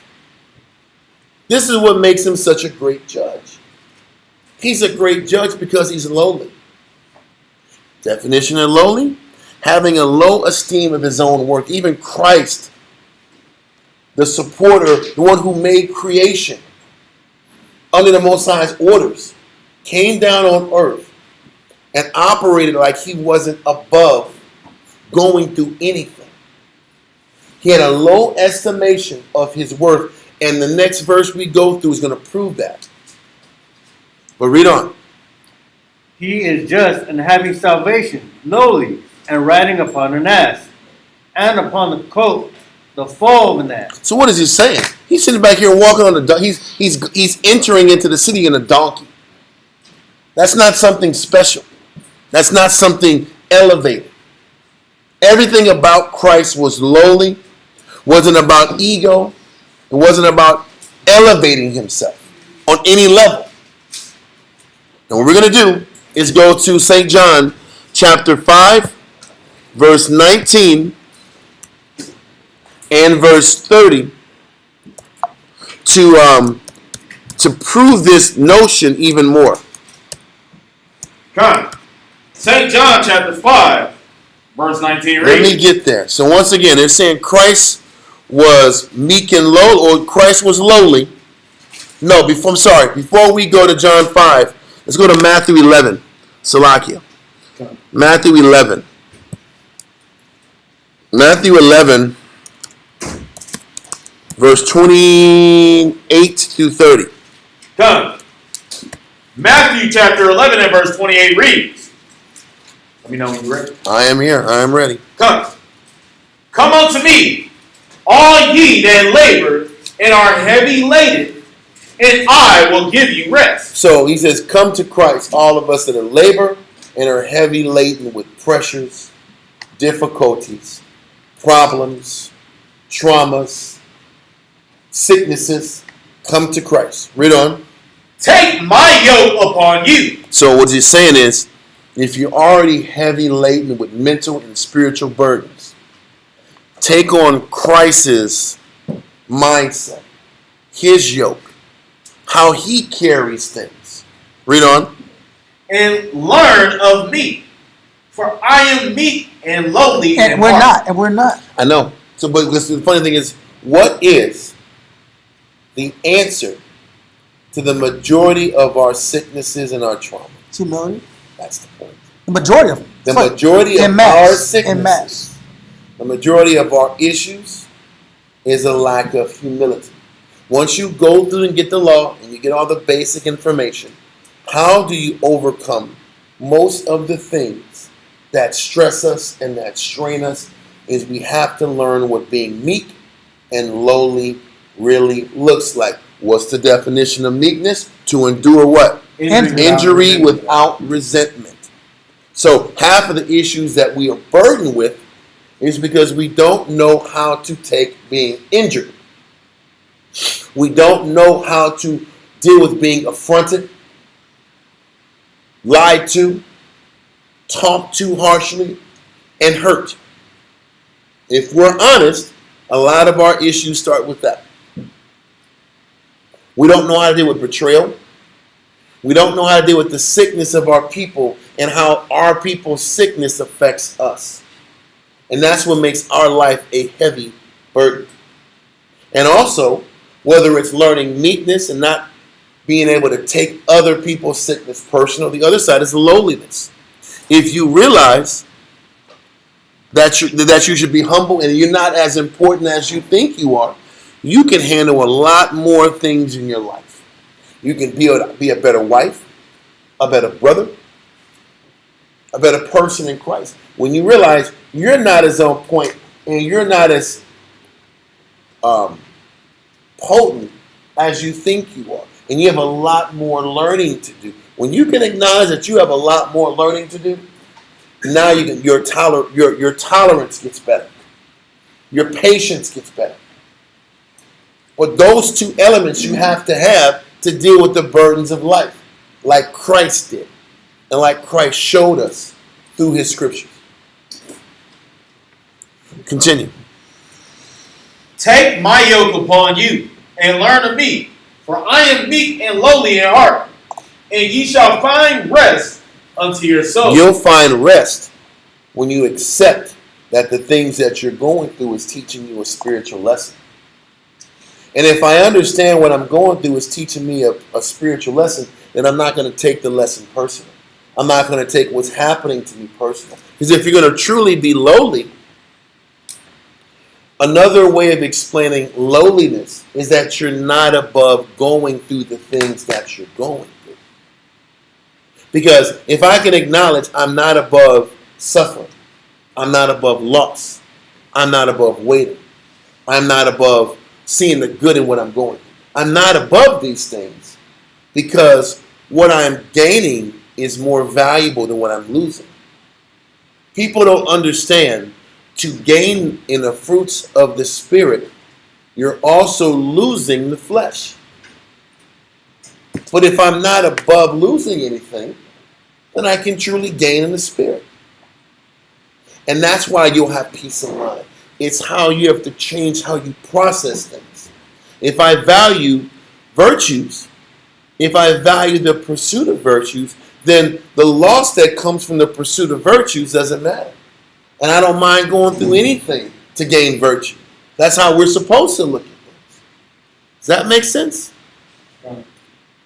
Okay, so this is where he says, you'll find rest into your soul once you realize how you're supposed to look at life, how you're supposed to look at the circumstances that you're going through. Read verse 30. Come, verse 30. For my yoke is easy. How the Most High's method is easy. Once you let go of your pride, once you let go of your ego, once you let go of how you look at yourself, read on. And my burden is light. All the Most High, the only burden the Most High has given you is to be humble and to not make so much of yourself. Stop telling yourself what you're not going to do and learn how to do what's being required. Let that verse go and go to St. John 5 and 19. And this gives you a great example in St. John 5 and 19 and 30 of what lowliness in Christ looked like. What does to be lowly mean? And this, once again, Christ is the Savior and the prototype and example for us to follow and pattern in our life. Read that. John chapter 5, verse 19. Then answered Yahushua and said unto them, Verily, verily, I say unto you, the Son can do nothing of himself, but what he seeth the Father do. Mm-hmm. So what is he saying? I don't have the power you think I have. I'm only following orders. There's nothing that I am bringing to the table that is not the will of the Father. I'm not coming here on my own program. Yeah. Do we think like that? No. It's not about what you want. It's not about what you think you deserve. Who the hell are you? Do you have the humility to realize that whatever I want should be directly connected to what the Most High wants? And can you accept that? And once you accept that, maybe He'll give you something that you need to assist you in your work to serve Him. But we don't have that mindset. That's why we don't get the things we want. We force the course of the river all the time and wonder why we're unhappy and wonder why the Most High doesn't give us the blessings we want. Because ultimately, what you want has to be completely in line with what Christ wants. Because what Christ wanted was directly in line with what the Most High wanted. What does that mean? It wasn't about Christ at all. It was about His ego, what He felt. He was on earth on assignment. Are we on earth on assignment? No. We're on earth about getting ours. Yeah. At all costs. About fighting to get what we deserve. At all costs, yeah. And all we deserve is service. That's what we deserve. Because we have a lot of work to make up for all the sinning we've done for so many years. Do you think that 15 to 20, 30 years of sin, you can just work that off in 2 years? Think about the debauchery you did in the world. Because you was a halfway decent little boy, little girl for a couple years. All that filth is washed off. Who do you think you are? You don't think sin has consequence? You can just do sin, do dirt, and you don't got to earn that trust back again? Go to verse 30. No, did you finish verse 19? Continue. For what things soever he doeth, these also doeth the Son likewise. This is what we should be learning on earth. Can I pattern my thinking to Christ's will? And just be a reflection of Him? Because that's what Christ showed us. That was an example of Christ's lowliness. He was on earth. Everything He did was a mirror image of the Most High's will. And that's what we're supposed to be following. We don't do that. We sit back here like Christ said, why do you continue to kick against the pricks? What we do every day is keep going directions we want to go. We want to keep going directions we want to go. And we don't just submit and accept the direction he wants for us. And purposely forget correction. Done. Because we haven't accepted the assignment. The assignment, once you're told, once you're called, and once you see these scriptures, the assignment is to submit to his will. And your words and your actions and your thinking should be aligned with what Christ wants. And what you want shouldn't matter. Give me verse 30. Verse 30. I can of mine own self do nothing. Can you accept that's how Christ looks at things? I can't do nothing of myself. It ain't about me at all. I don't have the freedom to just move as I will and make the decisions I want as I will. Christ came here on earth and was limited in his scope and his movements and the things he could do. Why don't we accept our life is the same way? We are limited in our scope of movement. We are limited in the things we can tap into, the things we can pursue. If Christ was limited, why can't we accept we're limited and we don't have control? Christ said, I'm here, I have no control of what I want to do. I got to do the will of the Father. But we're here on earth, drink when we want to drink, party when we want to party, be out of order when we feel like it, be disrespectful when we feel like it. Who the hell told you it's okay to be out of order and disrespectful? Christ said, man, I can't do what I want to do here. I can do nothing of my own. So why do we think we can do something of our own? Pop off at the mouth, be unappreciative, rebel, say what I'm going to do and what I'm not going to do. Why do we think we can have that mindset? And if you got it, do you really expect you're going to get blessed behind that thinking? If Christ himself said, man, verily, I can of mine own self do nothing. Read on. As I hear, I judge, and my judgment is just. You know why Christ's judgment was just? Because he didn't include himself in any of it. How he felt, what he wanted, how people made him feel, had nothing to do with the decision-making process. If people want to lead, that's what you got to do. Do you have the capacity to judge and operate and make decisions completely detached of your will? Completely detached of how people make you feel? Completely detached of your circumstances and give the clearest judgment possible like Christ did? You should be honest and say, no, you can't. Because that's the truth. Christ said, it was nothing that I said and did was about what I wanted to do and say. Read on. Because I seek not mine own will, but the will of the Father which hath sent me. And this is what Christ said we're supposed to be following. This example is what we're supposed to be following. So why do we keep injecting ourselves in judgment, injecting ourselves in what we think we should have? Did Christ sit back here at any time and talk about what he wants? No. But we do all the time. We have a laundry list of complaints and beefs and frustrations about our circumstance, and not the slightest bit of humility necessary to realize this isn't about what you want. You're on assignment to fulfill Christ's will. So why do you keep putting yourself in the mix? That's what you were called to do. If the Most High blessed your ears to hear this, then that's what you're on the hook for. That level of servitude. From there, go to Psalms 25 and 9.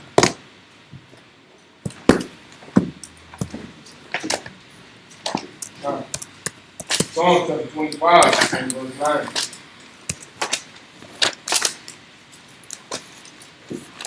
Read that. God. Psalm chapter 25 and verse 9. Mm-hmm. The meek will he guide in judgment. The Most High is going to guide the meek in judgment. That means he's not guiding those that are not meek in That's judgment. my point.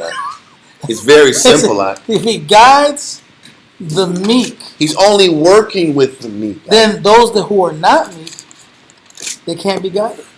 And you're spinning, which means you're spinning your wheels. And the only person who's being fooled is you. Because you're the only person wasting your time and your life thinking you're doing something that you're not. The Most High sees you a mile away. This cat got pride I can't work with. So now that's when people start living vain, meaningless, erroneous lives. When we start pursuing things we think we want to do, things that we think we deserve, now you're wasting your life. Bring in place. It isn't like all these little moves and this shaking, this moving and shaking you're doing, the Most High is acknowledging. So all you're doing is trying to stimulate yourself. And you're further deviating from what you were called to do. We were called to be meek and humble so we can be developed and worked with. You know, everybody wants to sit back here and get this knowledge and pick and choose how they give the knowledge and pick and choose how they serve and pick and choose what they do in the knowledge. Is that really serving? Didn't Christ say, listen, there's nothing that I'm doing that's what I want to do. Everything I'm doing is what the Most High wants me to do. Do people say that in conversations? People sit back here and stuff like that. People come to me and say what they want to do, what they want to bring to the table for the Most High. That's not how anybody learns. People learn by asking what they need to do and fulfilling what they're being told to do. And then over time, the Most High elevates you into spots of more significance. You know what we want to do because of our pride? We want to pick slots that bring glory. Yep. That bring respect to us. That's what we want to do. That's the posture. That's all men do is posture for glory. And they're posturing and making moves and requesting slots that elevate them versus just going to serve. Because that's what Christ did. Well, the priority wasn't service. The priority. That's the point. Was getting something out the deal. And that's why the Most High don't listen to him. The priority was getting something. That's why he don't guide them. That's why they don't get guided in judgment and developed. Read verse 9 again. Psalms chapter 25 and verse 9. I hope this is making sense, man. Read on. It says, the meek will he guide in judgment, and the meek will he teach his ways. Stop. He's not teaching you if you're trying to come into the work and bring what you want to bring to the table. That means I'm either combative or I'm selective. God, I want to pick and choose what I want to lose, what I want to give up, what I want to commit myself to. Those people don't get taught. Those people, the Most High just glosses over. And let them think whatever delusion they tell themselves. Whatever delusions of grandeur they say, let them tell themselves whatever they want to tell themselves. Let them say, yeah, I was meant to do this for the work. Who said that? Hell, even Moses didn't do that. Gideon didn't do that. Gideon said, man, I don't got what it takes to get taken to that spot. We want where to say, I do. I am. I know. I'm Himothy. I knew it was him. I'm him. I know it. I'm him. I'm Himothy. I was meant to be that guy. Who told you was meant to be that guy? You? You don't see a problem with that? You don't see that you're a little overly fond of your capability? You're overly flattering about what you can bring to the table? It's the truth. You know, the Most High calls that iniquity. Or Job called that iniquity. Yeah. Let me pull this verse real quick. Okay. It's Job 31, verse 27 and 28. Job 31. And what? Job 31, verse 27 through 28. Okay. And what Job was doing, he was listing all the reasons why the Most High will be justified to destroy him. All the reasons why the circumstance he was living in, the loss he was having, the loss of his children, his wealth, his children, notoriety, mm-hmm. Yeah. All that would have been justified if he committed certain acts. Yep. And one of these acts was that self-glorification, or that self-boasting that we're talking about this whole time. Read on. 31 and what now? 27, sir. Mm-hmm. Job 31 and 27. And my heart hath been secretly enticed, He's saying, if my heart was secretly enticed, read. or my mouth hath kissed my hand. What does it mean when someone Hey, like this. kisses hands? I on did him? that. I did that. I did that. Like this. I'm special. Who did it? Yeah, like this, like this. They do it in baseball. They do it. They don't do that in baseball. They don't do it in baseball. I've No, seen they people don't. do They don't do that in that. baseball, bro. It's like when you kiss the ring and They stuff. do that in Godfather. Well, that's different. What's the problem? But you're doing it to yourself. Kiss their own hand. I did They're that. kissing their own hand.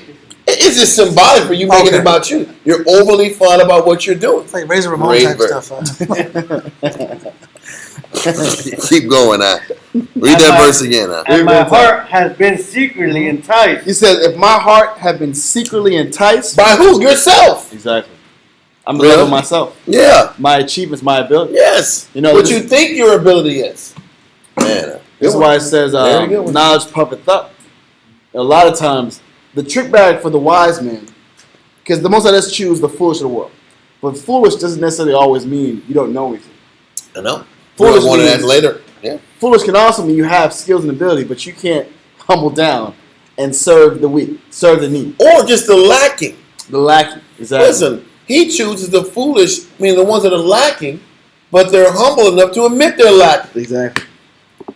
Listen. If we start walking around thinking that we're on a level, you're laughable. We're all behind. Okay. We're all deficient. You're right.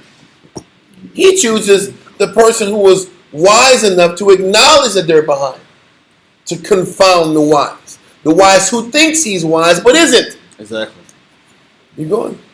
Or my mouth hath kissed my hand. He says, or if Man, my mouth has that's kissed my crazy. hand, like I'm that guy. Mm-hmm. I'm special. I've accomplished.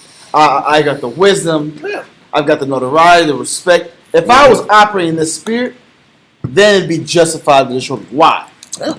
Read on.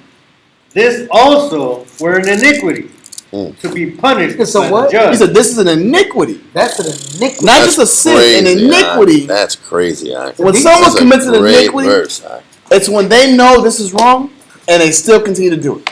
man. The Most High has a high frustration with this type of action. And that's why he can't work with a person that thinks that way. That archetype, he's got to move right past him or her. That's crazy. You know, it's crazy. I was Man. watching the class Great verse. you guys went over on Saturday about the faith concept. Yeah. And Fate. fate, my fault. Fate and destiny. How I think it was the Sadducees. They didn't believe in destiny. They didn't believe in fate. They believed that you had control in your own life. Or read that next part right there. The person that has control of their own life, that thinks they can manifest and manipulate and orchestrate their destiny, their reality. What does the Most High say about that? Says, for I should have denied the power that is above. This action, this mentality is telling the Most High, I don't need you. Wow. That you're not actually guiding my life, manipulating, bro. controlling my life. The people that think they got it all are the people that remove the Most High from the picture. Wow. You know what's going to happen? If the Most High fails me, then what am I going to do? I'm going to go back to me then. When the Most High does not live up to my expectations, then I've got the smarts to figure it out. I'm gonna do me. I'm going to do me. I got the game. I got the plan B, C's, and D's. If all else fails, I got the old connect. If all else fails, I got that old wisdom I learned in the world I can go back and tap into. So I'll never be blanked out. I'll never be struggling, so to speak. Yep. Because like I said, I believe in me. I believe in my own strength, my own wisdom, my own knowledge. I can get by. Well, this is a person that has removed the Most High from the picture, which is why it's considered iniquity. But the problem is we have to be honest enough to say, can you really say that's what's inside of you? Are you honest enough to at least even extract that about what's inside of you? A lot of us aren't. Let that go. Great verse. Go to 1 Corinthians 8, verse 2 and 3. You gotta put 1 point from that iniquity point. This is this definition. It says iniquity is also a deviation from rectitude.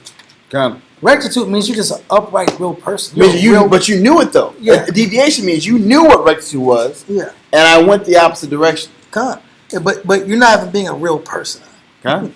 You're being a phony individual. A person with rectitude, that's a straight up dude. Okay. He's straight up with who he is. But that's why Christ said, when he saw Nathaniel, he said, "Man, an Israelite indeed with no guile." Yeah. It was hard to find guys that weren't liars, even back then. Okay. That's what he meant.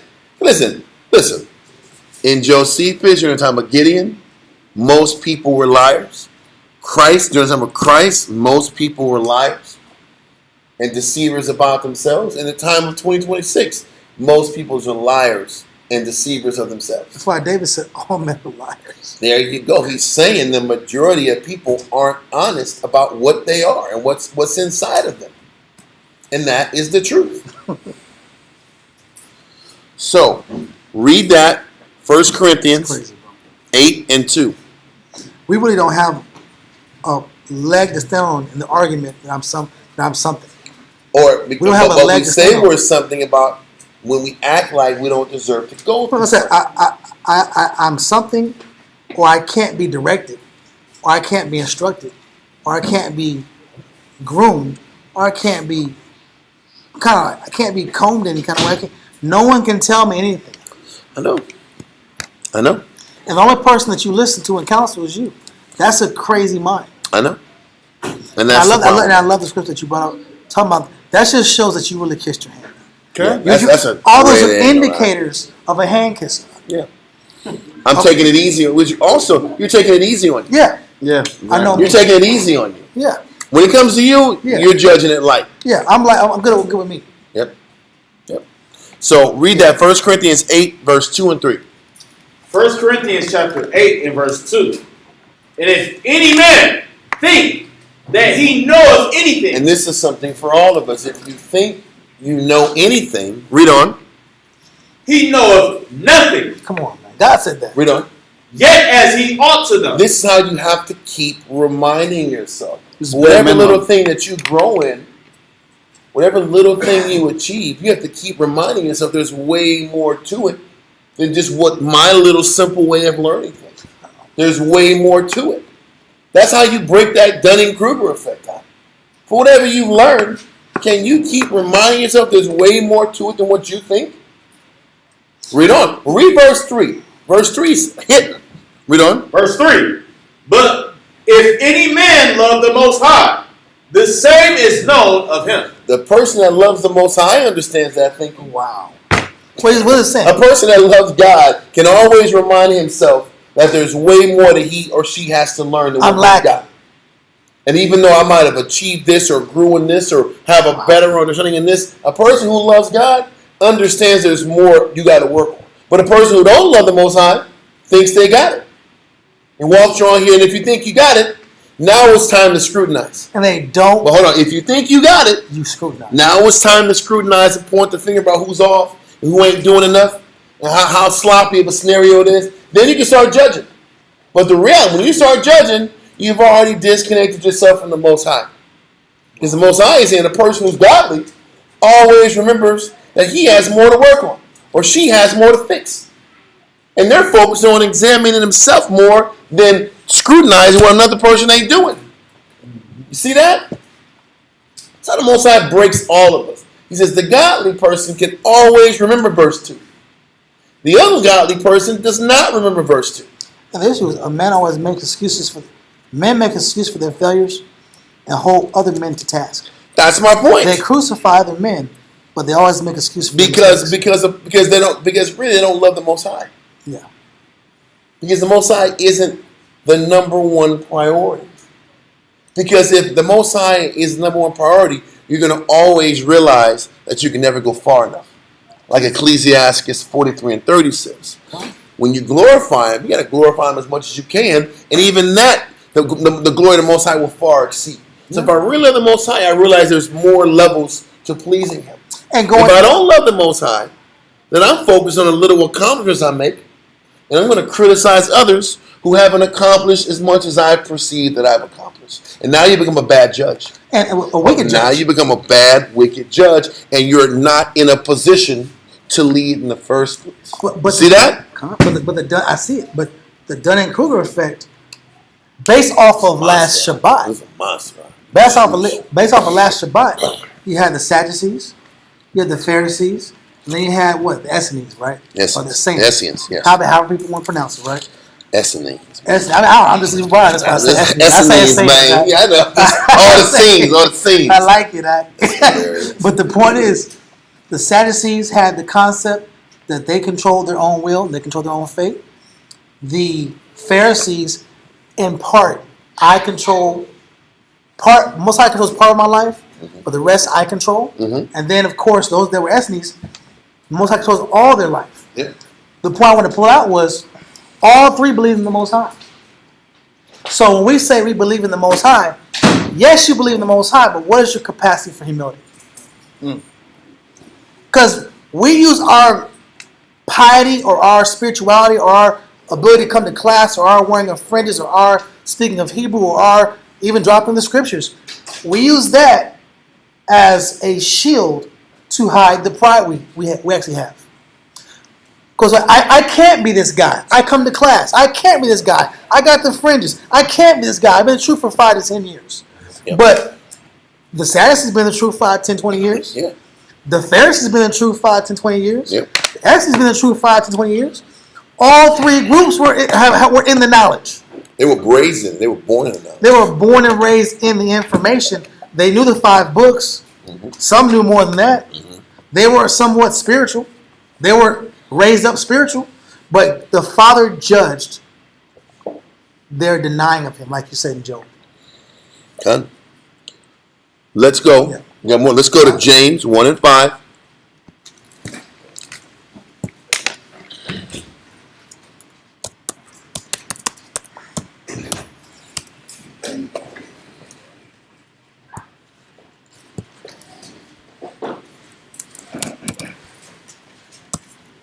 Read that. God. James chapter 1, verse 5. If any of you lack wisdom, let him ask of the Most High, that giveth to all men liberally. So the thing is this. It's important to be honest so you know what to ask for to get the help you need. You have to be honest about your situation to acknowledge what you lack in so you can approach the Most High and ask the Most High to give you more virtues, more wisdom. What is wisdom? Is the correct application of knowledge in these different arenas where you need additional virtue. So you have to be honest enough to acknowledge where you lack in your virtue before the Most High can actually even make you perfect and want nothing. Let that verse go because it ties in with Ecclesiasticus in the Apocrypha, chapter 11, verse 12 and 13. The key, even that Gideon explained. He said, I'm not of high class. My family, I'm the least of my family. He's already acknowledging what he's lacking in. This is the mindset we have to take. Read that. Ecclesiastes chapter 11 and verse 12. Again, there is another that is slow and have need of help. How many of us acknowledge that we're slow? A lot of us don't acknowledge that we're slow. We walk around here and live our entire life hiding the fact that we're slow. We hide the fact that we're slow by how we dress, by the clothes we put on, the jewelry we put on. We sit back here and hide the fact that we're slow by how much we criticize other people. True. The truth is, you have to have the capacity to acknowledge that you're slow. For what? To acknowledge that you need help. Yeah. But what is being slow really? Read the next part. Wanting ability. That's what being slow is. You're going to tell me that nobody in here is lacking in ability, lacking in spiritual virtue, You got it all. lacking in certain outlook issues. And how many of us are honest about what we're lacking? Very few people are honest about how behind they are. But if you're honest about how behind you are, what will the Most High do for you? Once again, this is not about just bashing people for being behind. But if you're behind, can you acknowledge you're behind for what purpose? Read on. It says, wanting ability and full of poverty. Yet the eye of the Lord look upon him for good. That's the point. if we can let go of our insecurities, our ego, and our self-loathing, and learn how to be honest about what we're lacking and what we're spiritually poor in, then the Most High will look unto you for good. But he's not looking unto you for good until you acknowledge your deficiencies and what you're lacking in and what you're not capable of accomplishing on your own. It's simple, but it's so hard. It's simple as hell. That's what the Most High said, or Christ said, about following the simplicity that's in Christ. It's simple. But if it's that simple, how come nobody does it? No, I was gonna say this is the answer to overcoming your own insecurity. You have to acknowledge your insecurities. You have to put them out for everybody to see, and then work on them. And then the funny thing is, when you acknowledge your insecurities and what you're deficient at, and the Most High works with you and builds you up, then your issues and who you are is a testimony. Your growth is a testimony to everyone about what it takes to finish and fight your issues. But you got to be honest about it. Be humble. The Most High will acknowledge your humility and then give you answers and elevate you. But Israel is so busy hiding what they're not good at. And they're wasting time, and they're never going to get out the ruts they're in. Read on. God. It says, yet the eye of the Lord looked upon him for good and set him up from his low estate. Because your low estate is predicated on your deficiency that you keep hiding. Your low estate is only there because you're running. You're running from showing people the issue so you can actually get healed. Whether you're confessing it in front of brothers, even when you confess it amongst the brothers and sisters, the Most High sees it.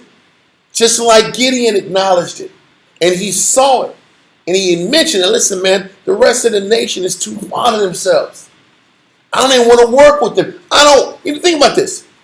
He said, they're so fond of themselves, I didn't want to give them any glory. Think about it. He said, listen, because if we win, they're going to think it was them. So because I don't want to give them any thought that it was them, I give them no glory. Think about that.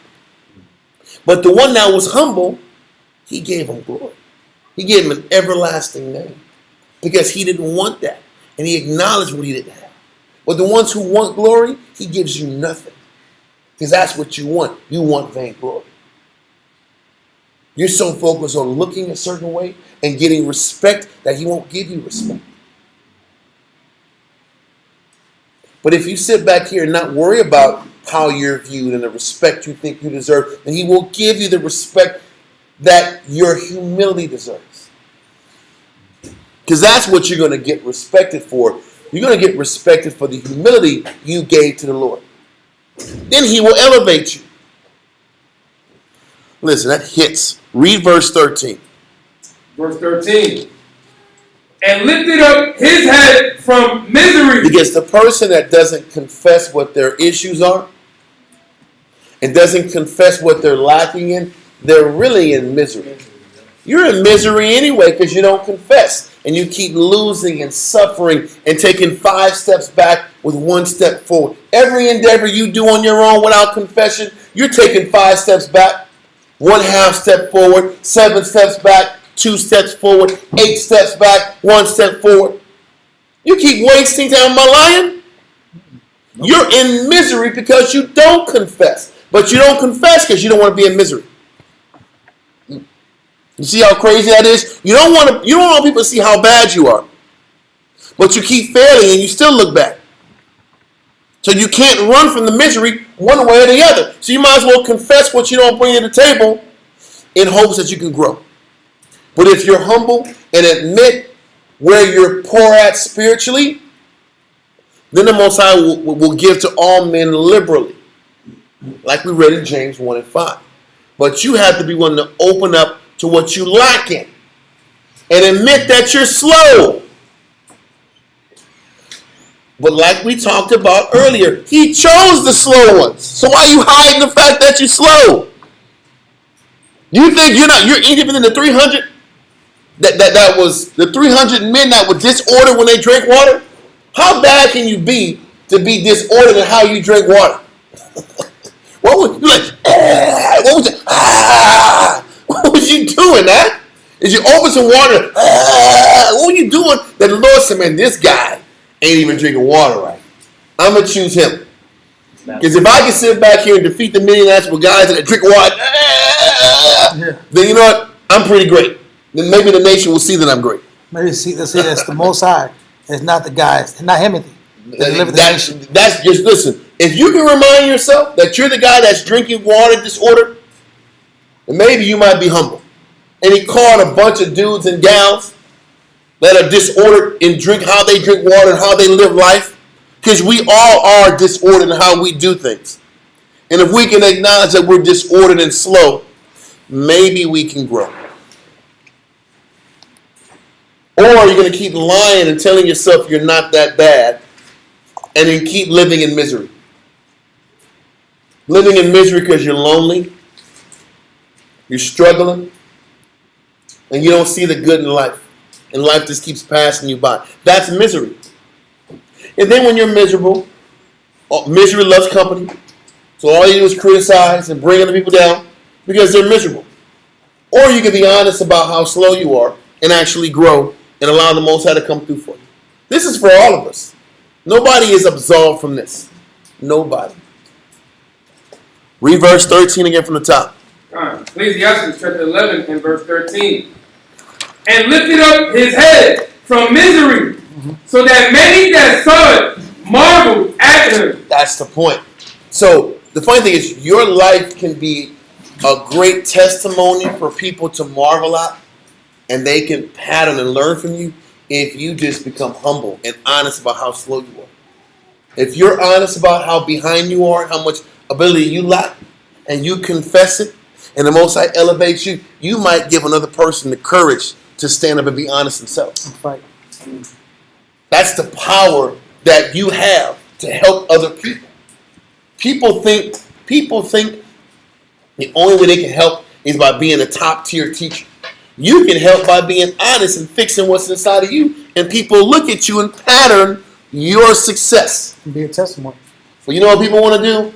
If I'm not the big dog calling the shots, I ain't gonna do it. But there's glory in honesty and humility and communicating your weakness and the Most High elevating you from that position. There's glory in that. We're just reading about it. Let that go and go to Psalms 113, verse 4 through 8.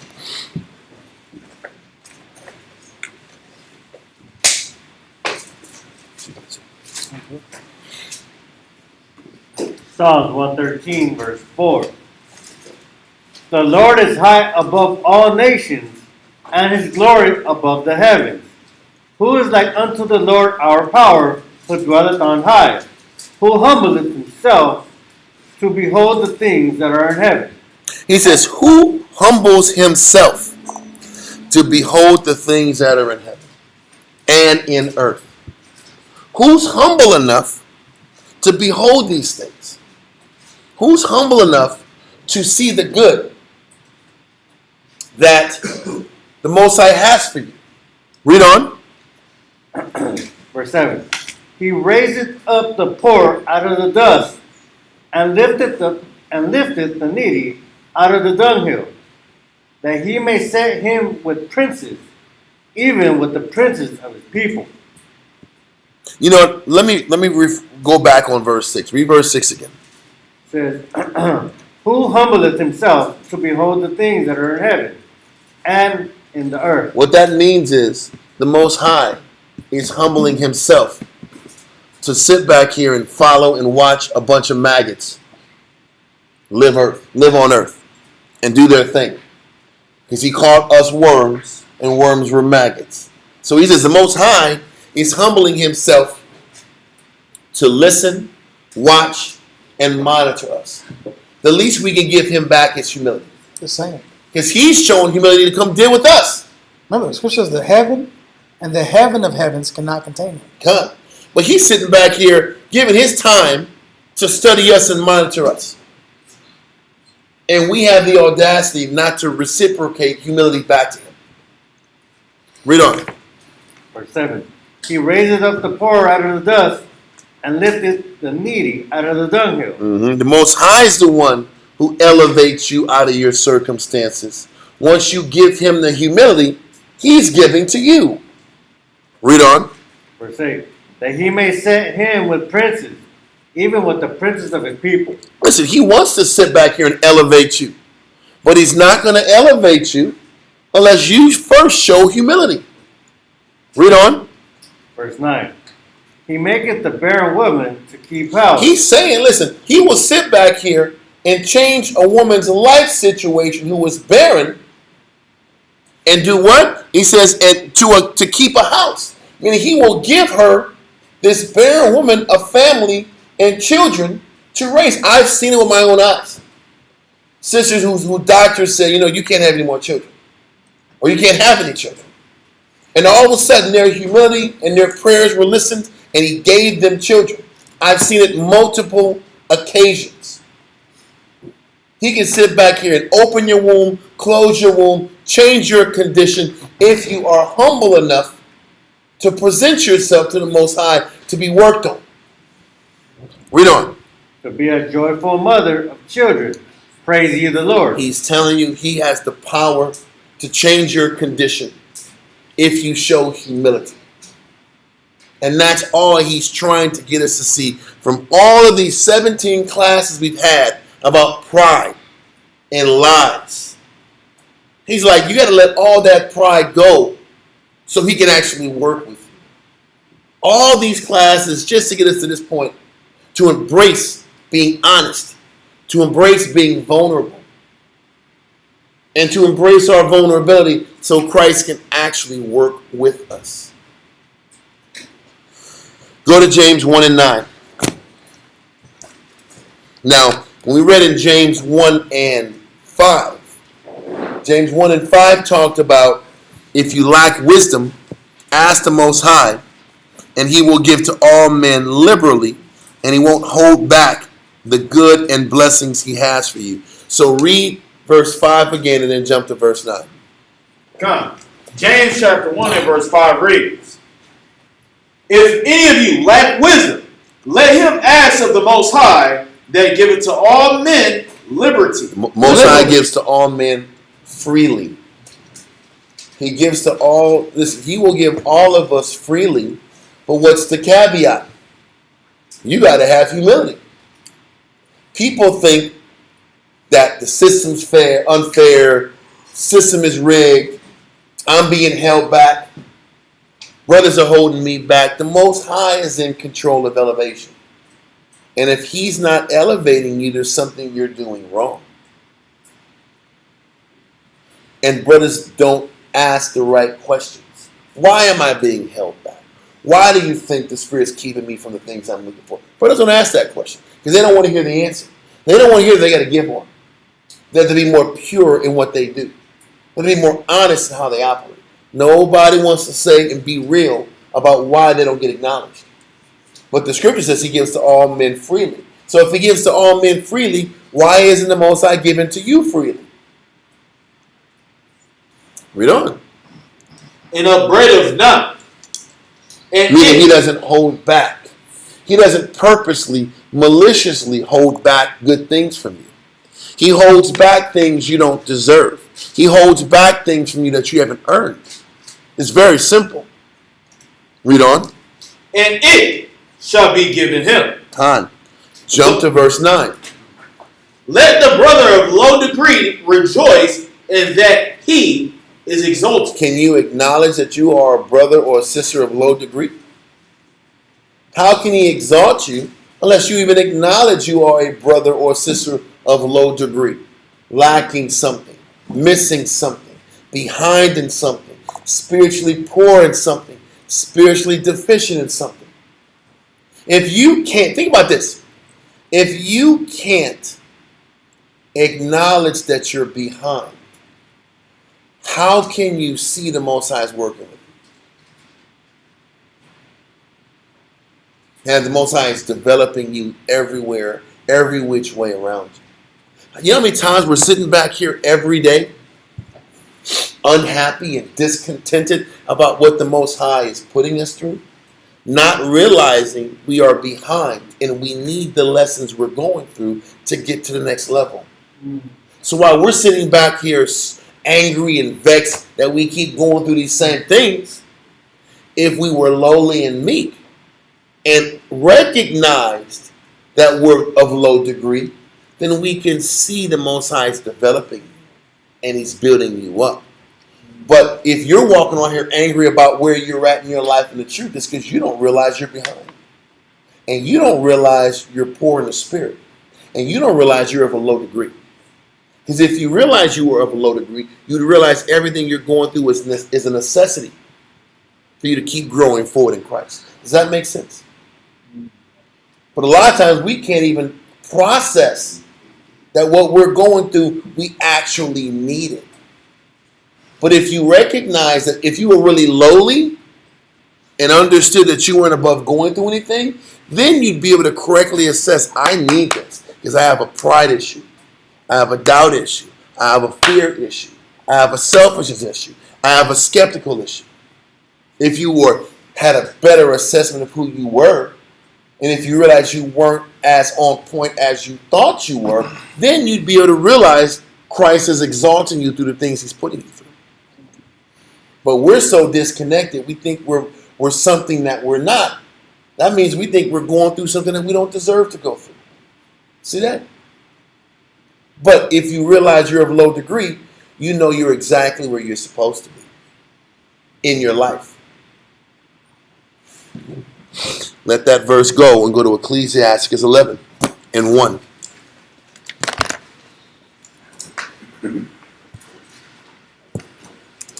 Ecclesiastes chapter 11, verse 1. Wisdom lifteth up the head of him that is of low degree. Once again, we're talking about that low degree. Wisdom lifts up the head of him that is of low degree. But once again, you have to acknowledge that you're of low degree. You have to acknowledge that you're behind. So, once again, this is the answer to the question, why is this brother riding me? Why am I still in this perpetual circumstance financially? Why am I in a situation that I don't have a rib or a husband? Why am I losing this? Why am I deficient in this? Why are all these bad things happening to me?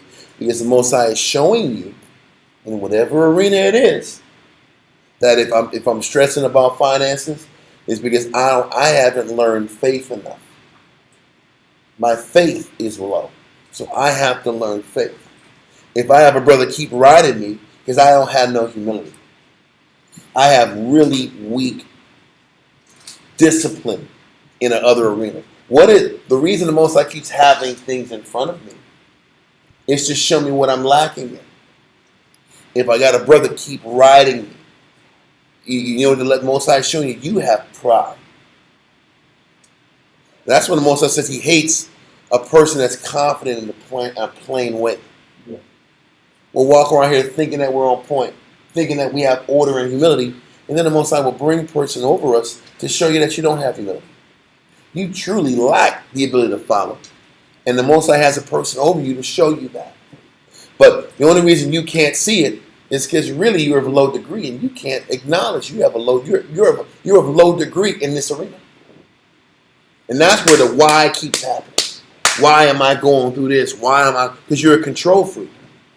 So He keeps putting you through scenarios to show that you lack the capacity to have faith and weight.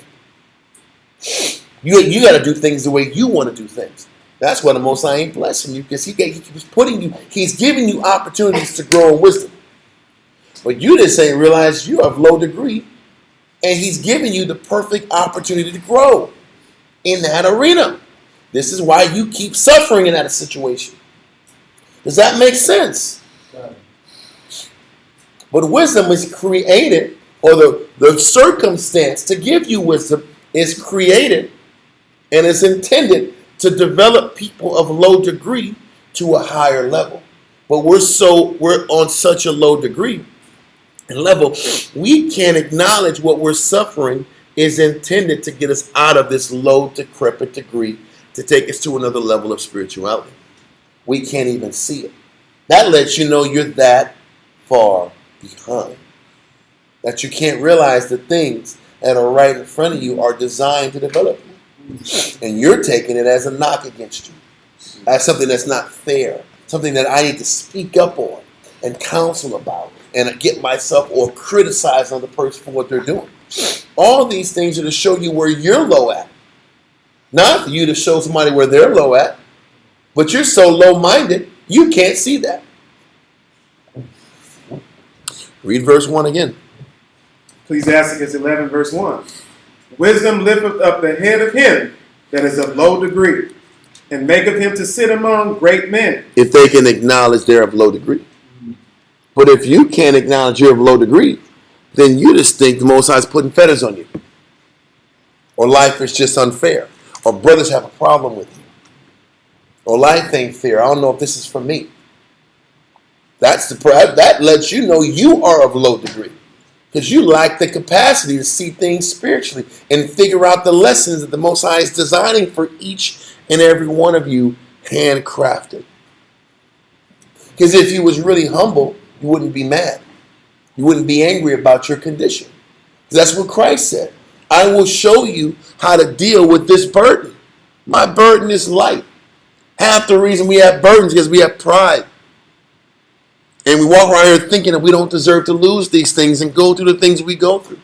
If we learn how to be lowly and meek, then we can understand that everything we're going through is out of love, to develop something that you are definitely behind on. Continue. Did we finish verse 1? Okay. Go to 1 Peter 5, verse 6 and 5.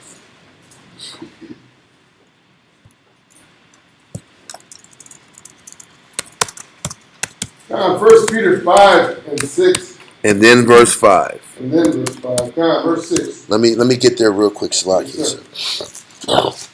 Read that.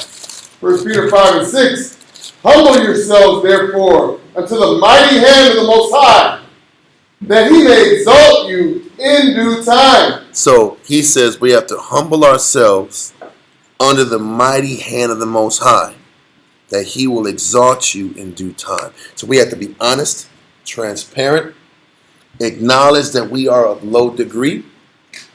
But how else do I acknowledge we're of low degree? How else do I humble myself in the eyes of the Most High? Read verse 5. 1 Peter 5 and 5. Likewise, ye younger, submit yourselves unto the elder. How can I sit back here?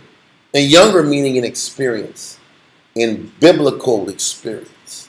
If I'm going to be humble in front of the Most High, how can I show that I'm humble in front of the Most High? Is if I'm humble in front of the men that are over you, that outrank you. How can you sit back here and truly show the Most High you're humble if you don't allow the men over you in experience to point out your faults? Half the time, we're arguing with the people that are trying to show you you are of low degree in an arena. And you keep fighting and arguing with them because you can't see that you're of low degree in these arenas. So because you can't see that you're of low degree, the Most High loves you enough to have another person show you you're of low degree. So you can finally figure it out. But we walk around here angry that people are trying to show us that we're of low degree and we need help. And we take that personal. But that's the only way you can even begin to get blessed, is if you acknowledge that you're of low degree. And that your method is of a low degree. So if you can acknowledge yourself, great. But most people in here walk around here lying to themselves. So you need another person to show you that your thinking is of a low degree. And then you have to be humble enough in the eyes of the Lord to accept the criticism so he can actually give you what you need to grow. You're the author of your own demise. I think now I've taught a class like that before. Because you just can't, you lack the ability to realize how behind and how poor in the spirit and how slow you are. And you don't let people show you how slow you are. So you keep shooting yourself in the foot, wasting time arguing with people that are trying to help you, show you that you're slow. so you can sit back here and get elevated. And you end up. You see how silly this is? You see how ridiculous? It's ridiculous. But they end up, This is what camp life one-on-one looks like. Arguing with a bunch of slow people that they're slow. And they're resisting the message that they're slow. and And they say, they're only hurting themselves because they don't want to acknowledge that they're actually slow, so that hopefully one day they can fix their slowness and grow. but then they say the truth didn't work. But this is the Because funny you're part. slow and you didn't recognize you were slow and didn't want people to help you show that you were slow. But they'll say it was this Crazy, person. bro. This is the funny part. They'll say it's this person. It was this situation. It was that situation. They'll have a whole lawyer's bag.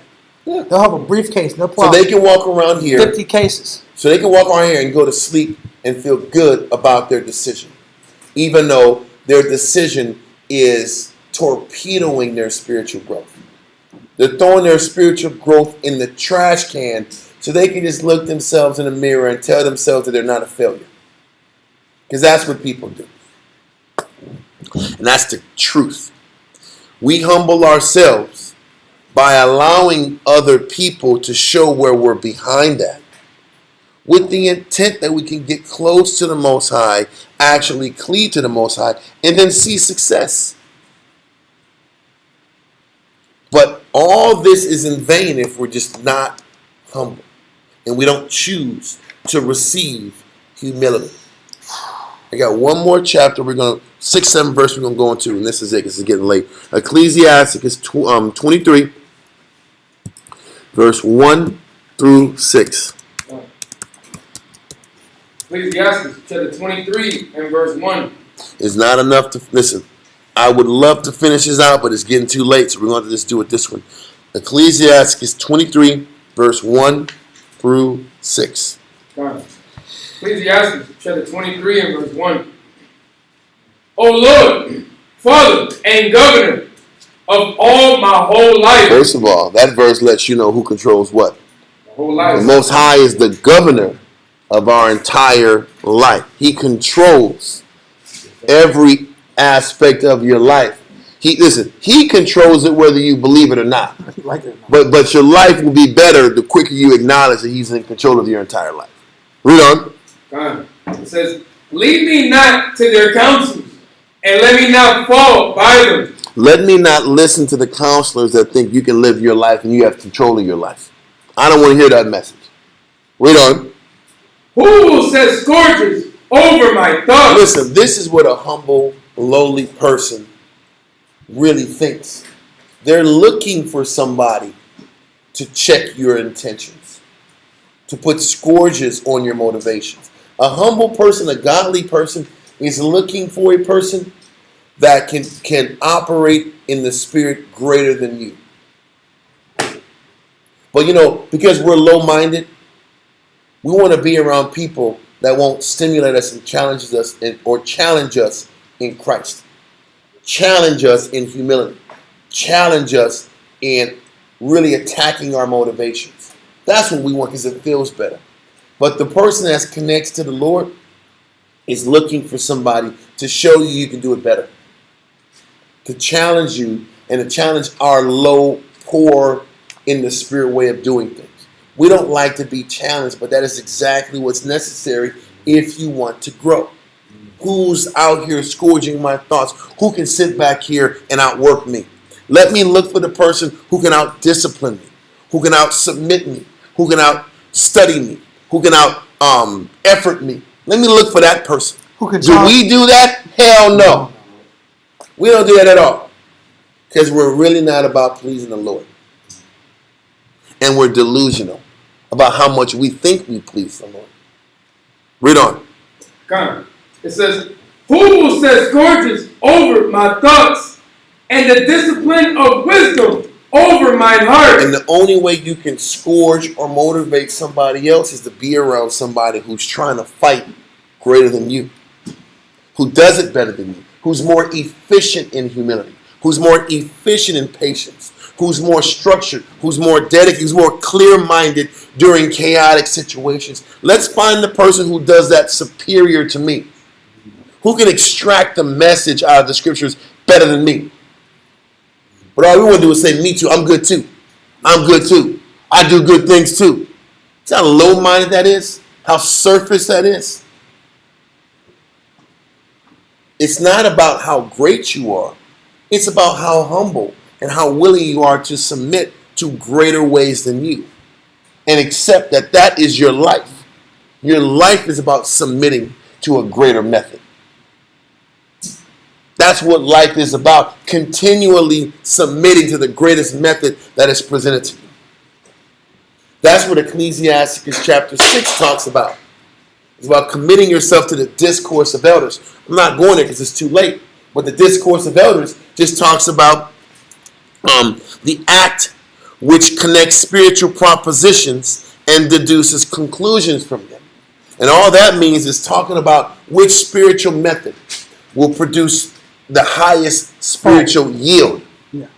Spiritual yield. That's what we're supposed to be talking about and surrounding ourselves with. What method produces the greatest spiritual yield? But we don't talk that talk.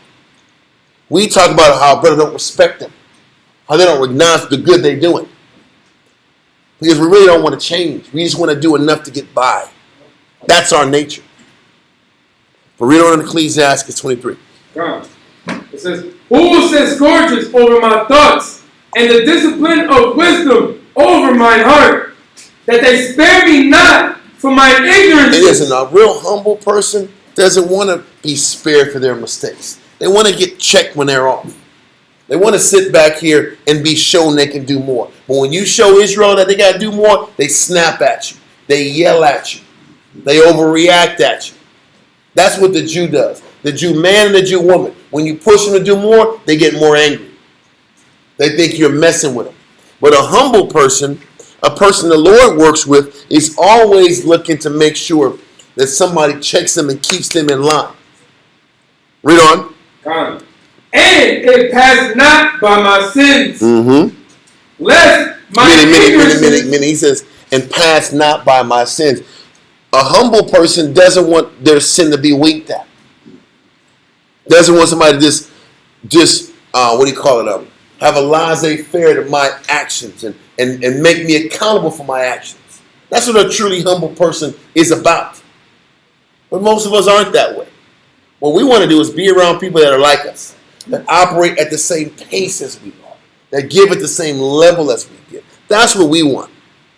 We don't want somebody to challenge us and tell us you're not giving enough. Those are our enemies. And that's how you know a person who really ain't about change. And is your enemy. Read on. Verse 3.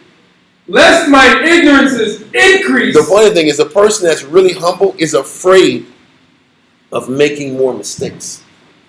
A person that's really connected to the Most High is afraid of your ignorances growing more and more and more. Yeah, control. He's afraid of making more mistakes and failing at the task at hand. That's why the Most High taught. There was a verse we went into a few weeks ago in Proverbs, I think it was 20 and 6. How it's everybody, I'm going to go read it real quick. Proverbs 20 and 6, I think it says, most men will proclaim everyone his own goodness.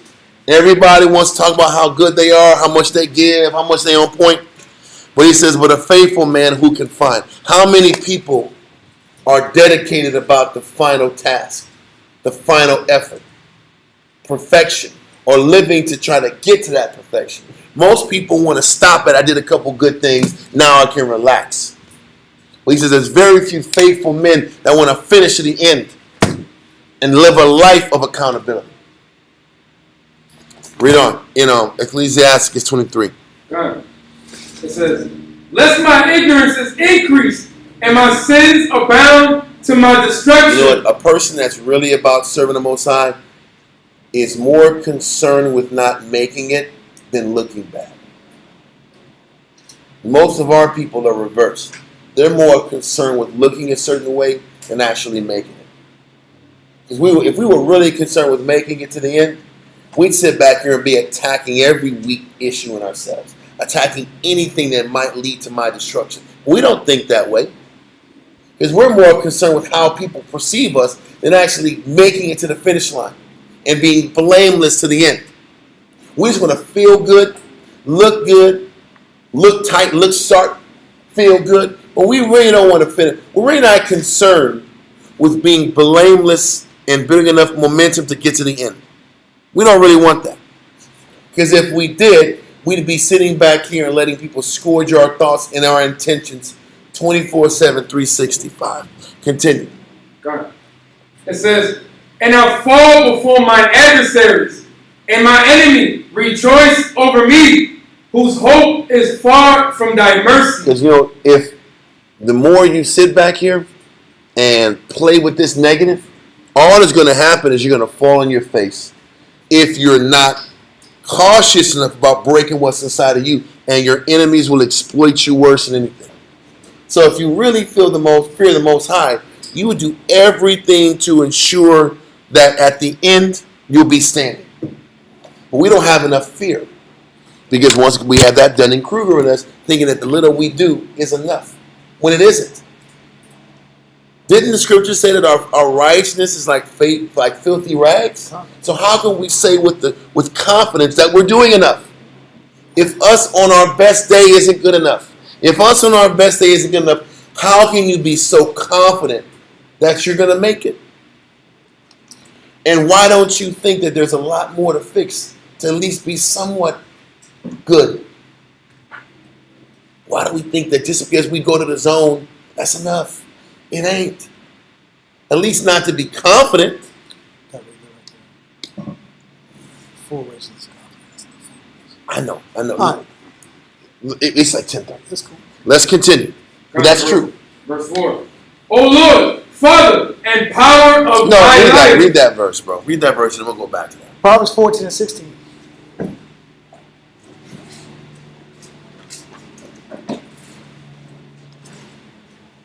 Proverbs 14 and 16. Uh-huh. A wise man feareth. A man or a woman of integrity and wisdom has the spirit of intelligent biblical fear.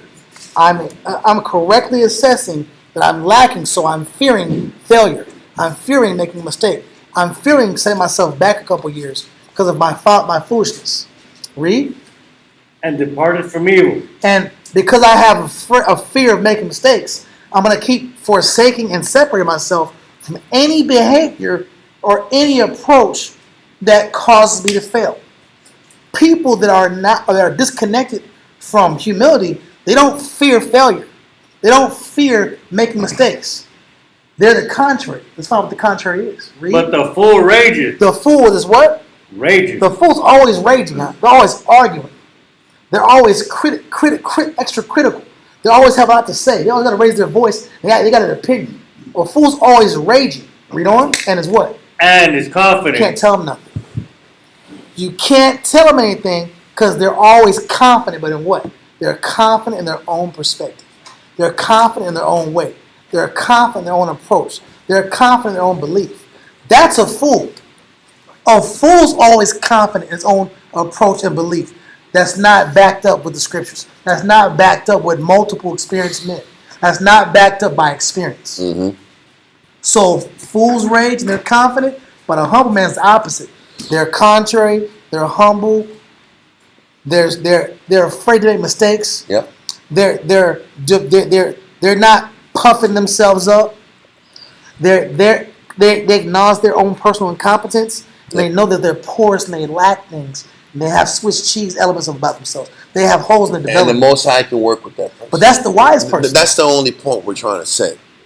If you can acknowledge what's inside of you, your flaws, now you can be workable. But so many people live their life just showing people what the strong side is. They never get to work on the weakness. And because of it, the Most High doesn't work with them. I hope we've shown that, and there's been a convincing enough point to prove that. Because it's all in the scriptures. Well, let's continue in 23 of Ecclesiastes. Ecclesiastes chapter 23 and verse 4. O Lord, Father and power of my life, give me not a proud look. Father, don't let me walk around here telling myself I'm good enough. Arrogant, yeah. Don't let me walk around here and tell myself I'm good enough and I've done enough and I've committed enough and I've sacrificed enough.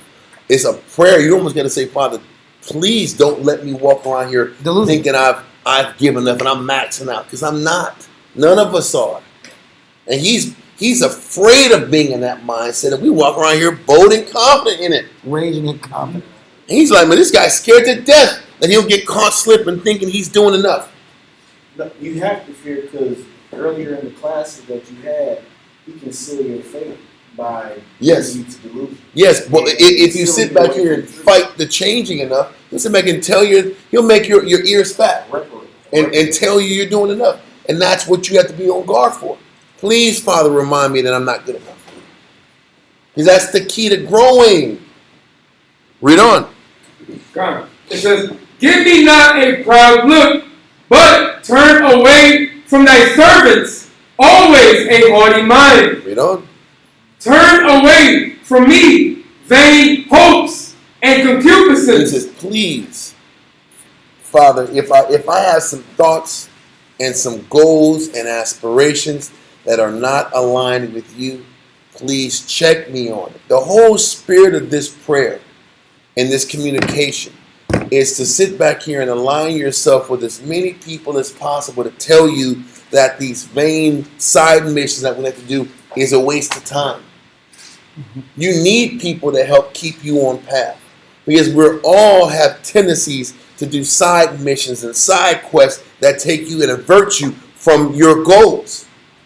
So part of the prayer is to have people around you that love you enough to tell you you're wasting your time.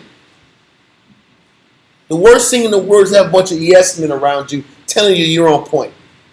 That's the worst curse any of us can get. You don't want a husband that tells you everything you do is peachy keen.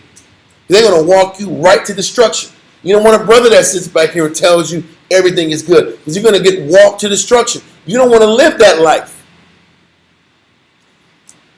Read on. God. And thou shalt hold him up that his desires always to serve thee. Read verse 5 again from the top. God, verse 5. Turn away from me vain hopes and concupiscence, and thou shalt hold him up that his desires always to serve thee. Because these vain hopes and desires are what you want.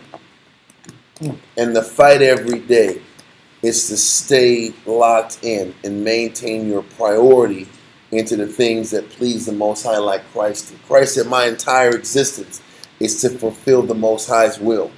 What I want has nothing to do with it. It's not about what I want. I'm lowly and all my judgment is locked into what the Most High's judgment is. That is what we have to keep fighting to maintain, that we stay in that space. And we're not running around here doing what we want to do to make us feel good. Read on. Verse 6. Let not the greediness of the belly nor lust of the flesh take hold of me. What's the motivation behind the vain hopes? Is your lust, your ego, your greed, your desire for acknowledgement and respect. Because if it's not about the money and it's not about the lust, it's about the ego and the pride and the respect people want. It's one of those things. Those are the catalysts behind these vain hopes and these vain directions. And the prayer that this man is asking, Sirach, is, listen, just keep checking me, keep having people around me to make sure my focus and my priorities is what the Most High wants. And I have to align myself around people whose priorities are aligned to you. So they'll check me if my mind goes off. What is he letting you know? Even a humble, good-natured person can get thrown off and be distracted. So even the person who thinks they have good intentions needs to sit back here and communicate with others before they make endeavors. Too many times we get calls about what they did already.